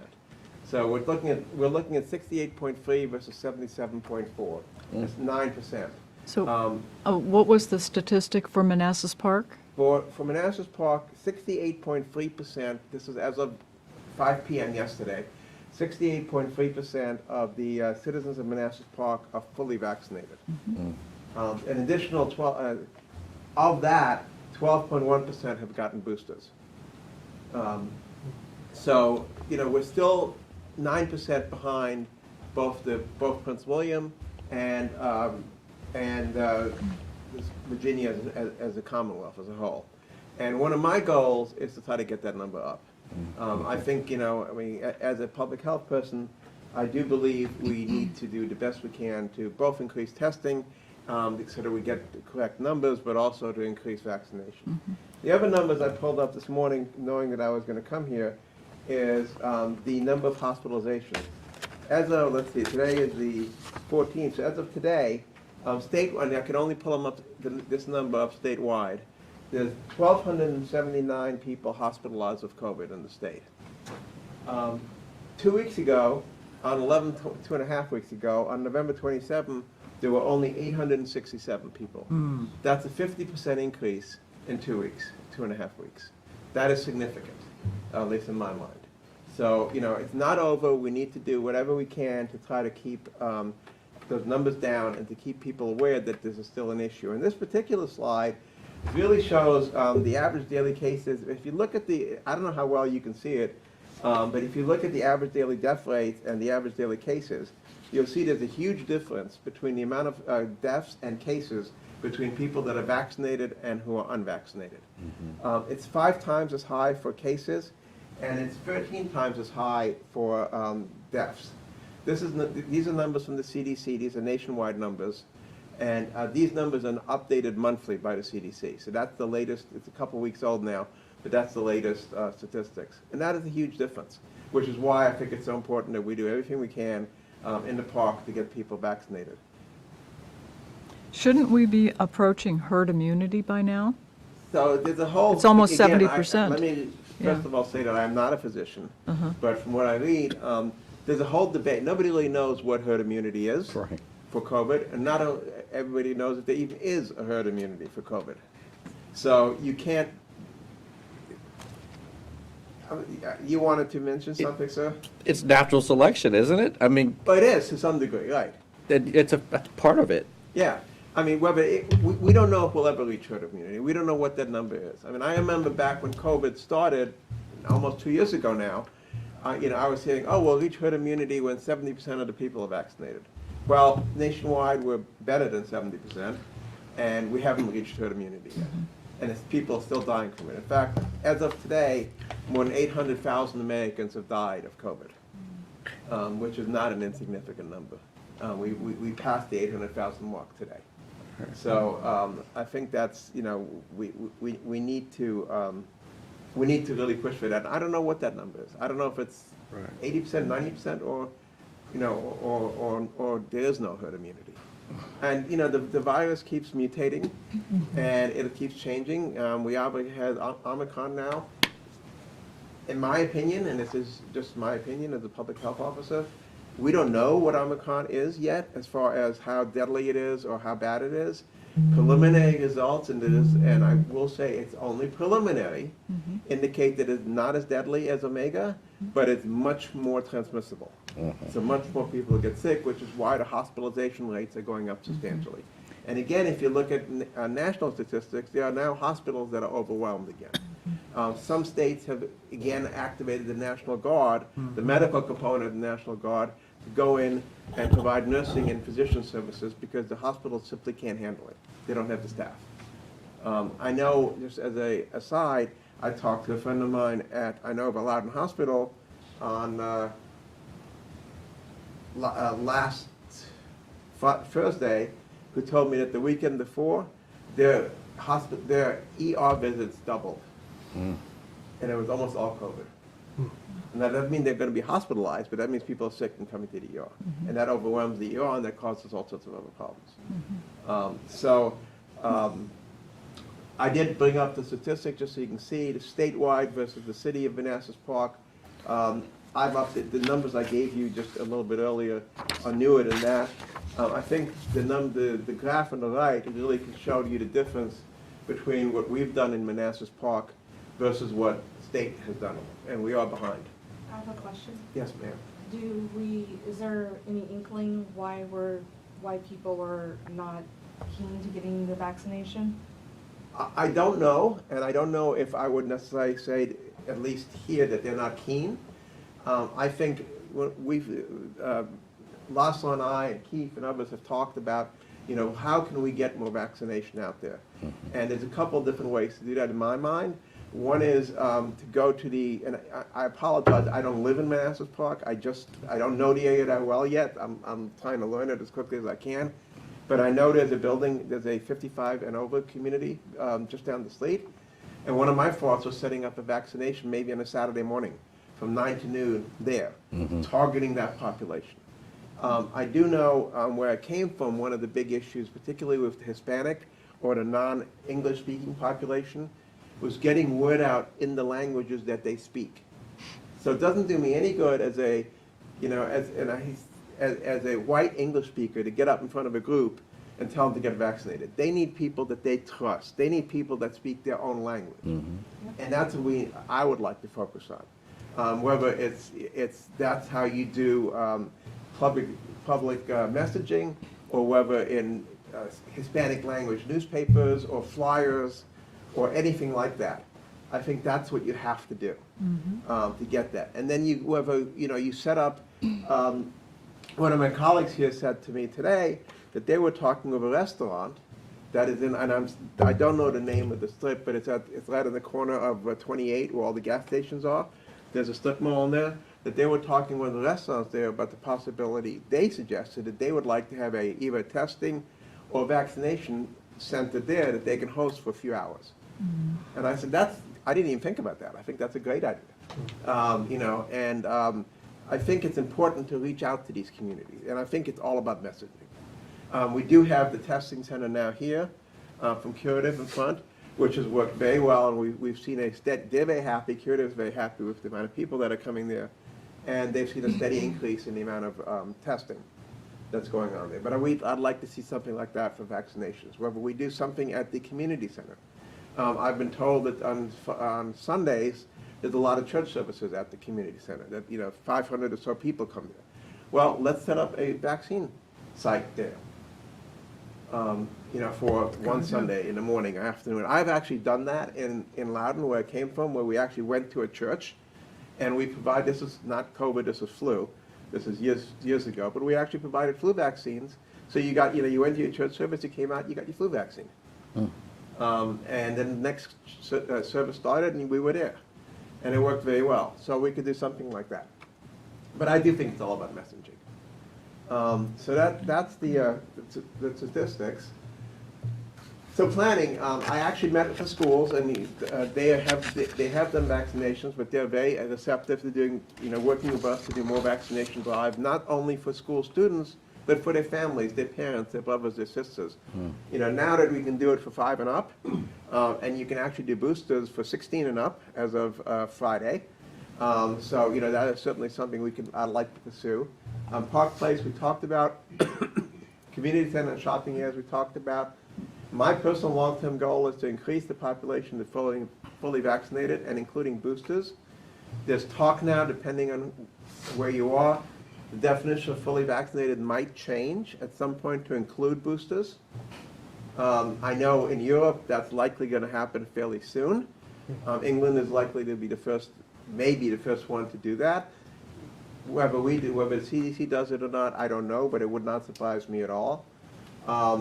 And we do need to think about future pandemics. COVID is not, for those of us in public health, and I've been doing public health now since 2005 when I quit being a lawyer. Best move I ever did, by the way. We've been planning for pandemics for a long time. We've been thinking about it. We didn't know that it would be COVID, H1N1 or bird flu or swine flu or whatever, but pandemics happen. And COVID is not going to be the last one. So as a city, we need to be not only respond to COVID, but we need to be ready for whatever the next one is going to be. And it could be overlapping with COVID. It could be next year. It could be next month. We don't know. It could be 10 years, but it's going to happen. So that's part of our job, I think, is to work on our capabilities and our planning as a city to be ready for whatever happens coming down the pike. And the last thing I put up here, everything we talk about has to be HIPAA compliant. And I've been working with our database people to get us a HIPAA compliant database. So when people send me a result, let's say an employee tests positive or tests negative, and I get a copy of that, I need to be able to keep that in a HIPAA compliant manner. And whether they're vaccinated or not vaccinated or whatever, all their medical records that we have to be kept in a HIPAA compliant manner. So we're working on that. And I think that is all I have. So does that mean that names will not be attached to the data? So the data that we give out, names are never attached. That's right. Okay. The names are attached to the data that I get. So I need to know that Joe Smith tested positive last Monday, because I then need to tell Joe Smith that he can't come to work for X amount of days, and he needs to isolate. And I need to tell the people that have been around Joe Smith that they need to be quarantined, and that between the 3rd and 5th day they need to be tested, and what it all means. So I need to know the names. But under HIPAA, I can know the names because that's part of being a health officer. But I can't tell you. Right. Or I can't tell my colleagues the names either. Right. We would not want you to. Right. And even if you did want me to, I would not do it. When I interviewed with Laszlo, I said, Laszlo's a boss, and I'll give him my advice, and I will do ultimately what he decides, except if it's something that's illegal or immoral. Right. In which case, I will not do it. I don't care who you are. Yes, Councilmember Moore. Thank you, Francis, for the report. It's really a little depressing to see that we're lagging behind the state when it comes to vaccination. And hopefully we can do some things. I think your messaging is a great start in that direction. As far as monitoring our stockpile of PP&E, can you talk to that? Have you had a chance to look and see, are we prepared for that next epidemic, that we have things in place? We got a lot of places got caught off guard with COVID, and there weren't the adequate supplies in place. And not only were there not adequate supplies, you couldn't get it when you wanted to. That's right. It's too late at that point. Keith and I have been working on that, and right now I think our stock is adequate for the next. And I know Keith is placing you may want to mention that, but I believe Keith is placing an order for PPE. Yeah, we're gonna place, work with the departments, kind of forecast out what they need, and using ARPA funds, which is one of the eligible purchases, to kind of procure more. So we should have adequate. We built a pretty large inventory using CARES Act. Okay. And the problem is that the PPE has a life Yeah, it life cycle as expires. well, Right. exactly. Yeah, it So does. we're going to want to use ARPA money before that expires to make sure we have a good inventory going But forward. Keith and I sat down and met and went through what I felt was a decent stockpile to have, how much we should order. And that was based on my experience, pretty much based on my experience with fire and rescue and with Loudon, where I know the difficulties we went through and, you know, our burn rates and things like that. Okay, thank you, Francis. Questions, comments? Yeah? Okay. Thank you. Thank you very much. Oh, I do have one question. I think it's a good, the messaging is a very good idea. As long as, there might be a fine line there between messaging and pressure, and we would not want to cross that line, Absolutely. whatever it is, because we see what's happening in Australia, in Germany, and Austria. And I'll tell you, when Germany and Austria start separating people out, the world better take notice. No, I mean, Yeah. you know, I fully understand that. I also think, and I should have mentioned this, and I apologize, that one of the ways to do messaging properly is through that has been, I think, quite successful, is through the faith-based communities. For your churches, your pastors, your imams, we did a lot of work with the Muslim community. And that was extremely successful. And so, because you know, you trust your faith leaders. Right. So if you can get them on board and not forcing anybody to get a shot. Right. but saying, In the "Hey, end, you it know, always really-" has to be voluntary. Right. So Yeah. you know, we're going to. Here's the opportunity. We will Okay. be at such and such a location. Okay. At such and such a time, and please come get it. Yeah. Oh, my question was, these home kits that I guess, do we have an option to pass them out during these testing sites, or? So the testing sites, no, but as of Tuesday, well, a couple things. So as of Tuesday, you will be able to go to the library here in town Okay. and pick up a testing kit for free. Oh, good. And it's, we just actually got off a phone call today with the library. I don't think she's still here. No, she's not. No, I think she left. Yeah, she left. And the Virginia Department of Health. And it's a program that they have where they're going to give us kits for free. Doesn't Right. cost us anything. We don't have to do anything with them other than hand them out. Okay. We don't Good. actually do the testing. And the nice thing is about these particular kits that they're using are actually proctored. So when you get it, you have to, you know, you call in and they walk you through Walk it. you It's through. proctored in 2 languages, English or Spanish. So if you're a Spanish speaker, you know, you get your instructions in Spanish. And the results are reported to the Virginia Department of Health. So it goes into statistics. Some of the test kits that you buy at CVS, they're good. I mean, they actually, you know, they do a good job. They're all FDA approved and stuff. Some of them are not proctored, so you just, you know, you read the instructions, you follow them, you test positive, you test negative, but no one ever knows about it unless you tell them. Yeah. You know, it does not get reported to anybody, which is, from a public health point of view, it skews the statistics. You know, we don't know how many people, I mean, the only thing we can potentially find out is, you know, how much of a certain kit did CVS or Walmart or whoever sell. Yeah. But we don't know if they were used, we don't know if they were positive, we don't know if they were negative, or anything like that. These kits will be arriving on Tuesday. Okay.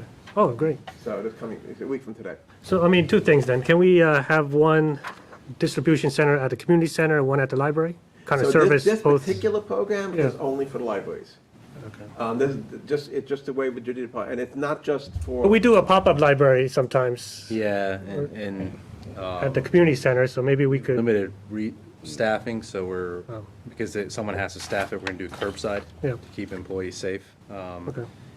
The summertime, there may be an opportunity at the community center, because there's probably going to be an overlap from when we have to shut down the transitional library to get that space ready for Calvin and his team to move over there, from when the library is going to be up and running in the downtown, where they will have kind of a presence at the community center, kind of to keep library services going. Okay. So at that time, we'll be able to do it. Yeah, I think having both ends of the city, you What I know. did want to say is now testing is available in the city for free, Yep. 7 days a week. Okay.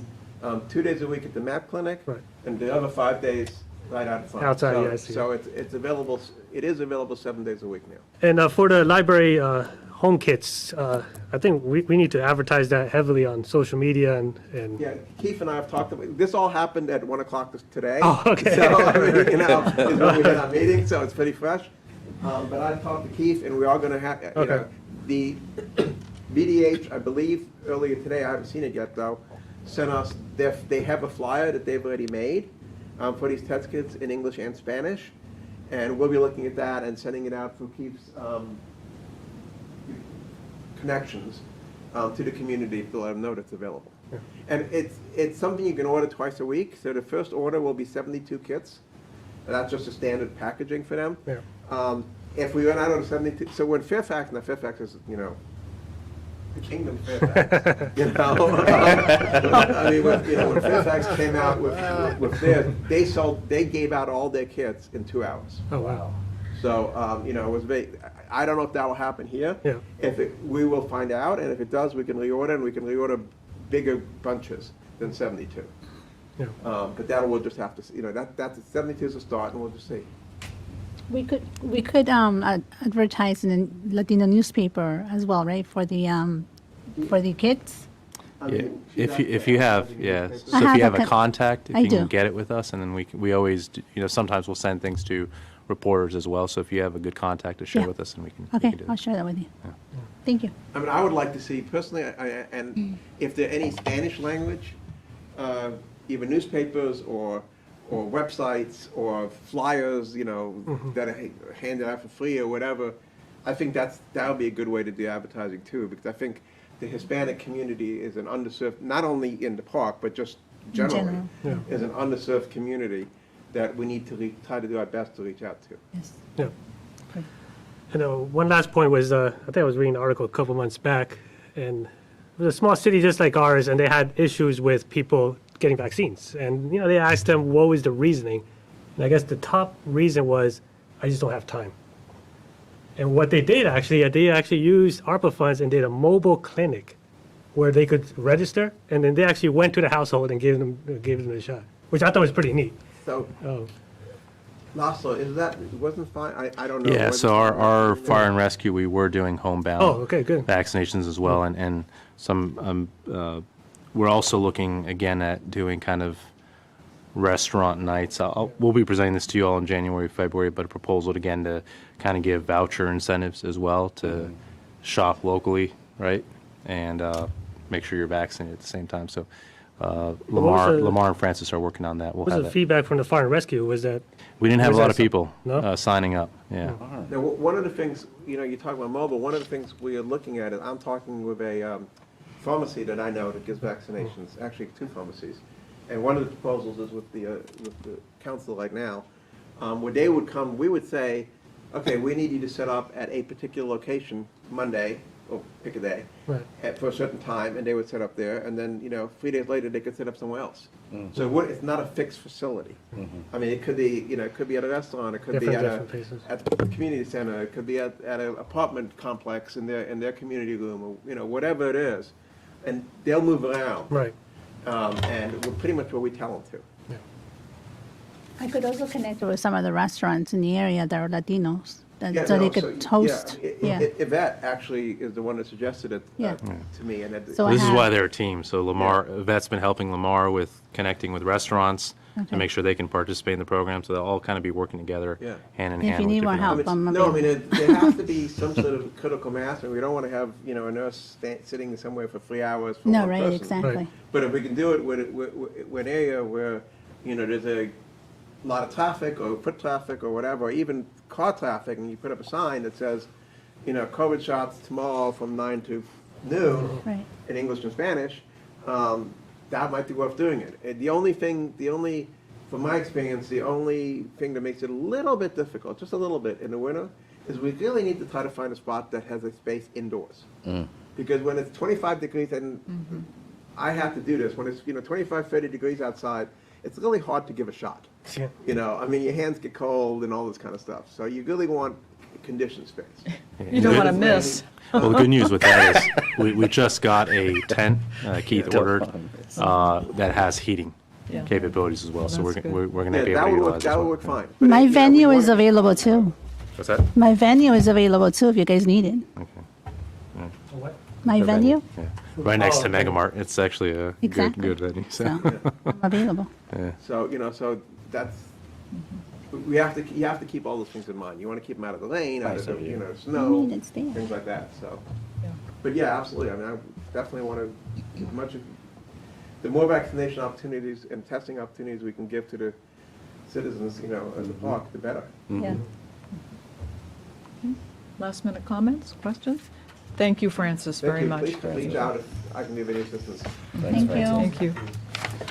Okay, we do have a closed meeting. Dean, would you like to come up and read us in?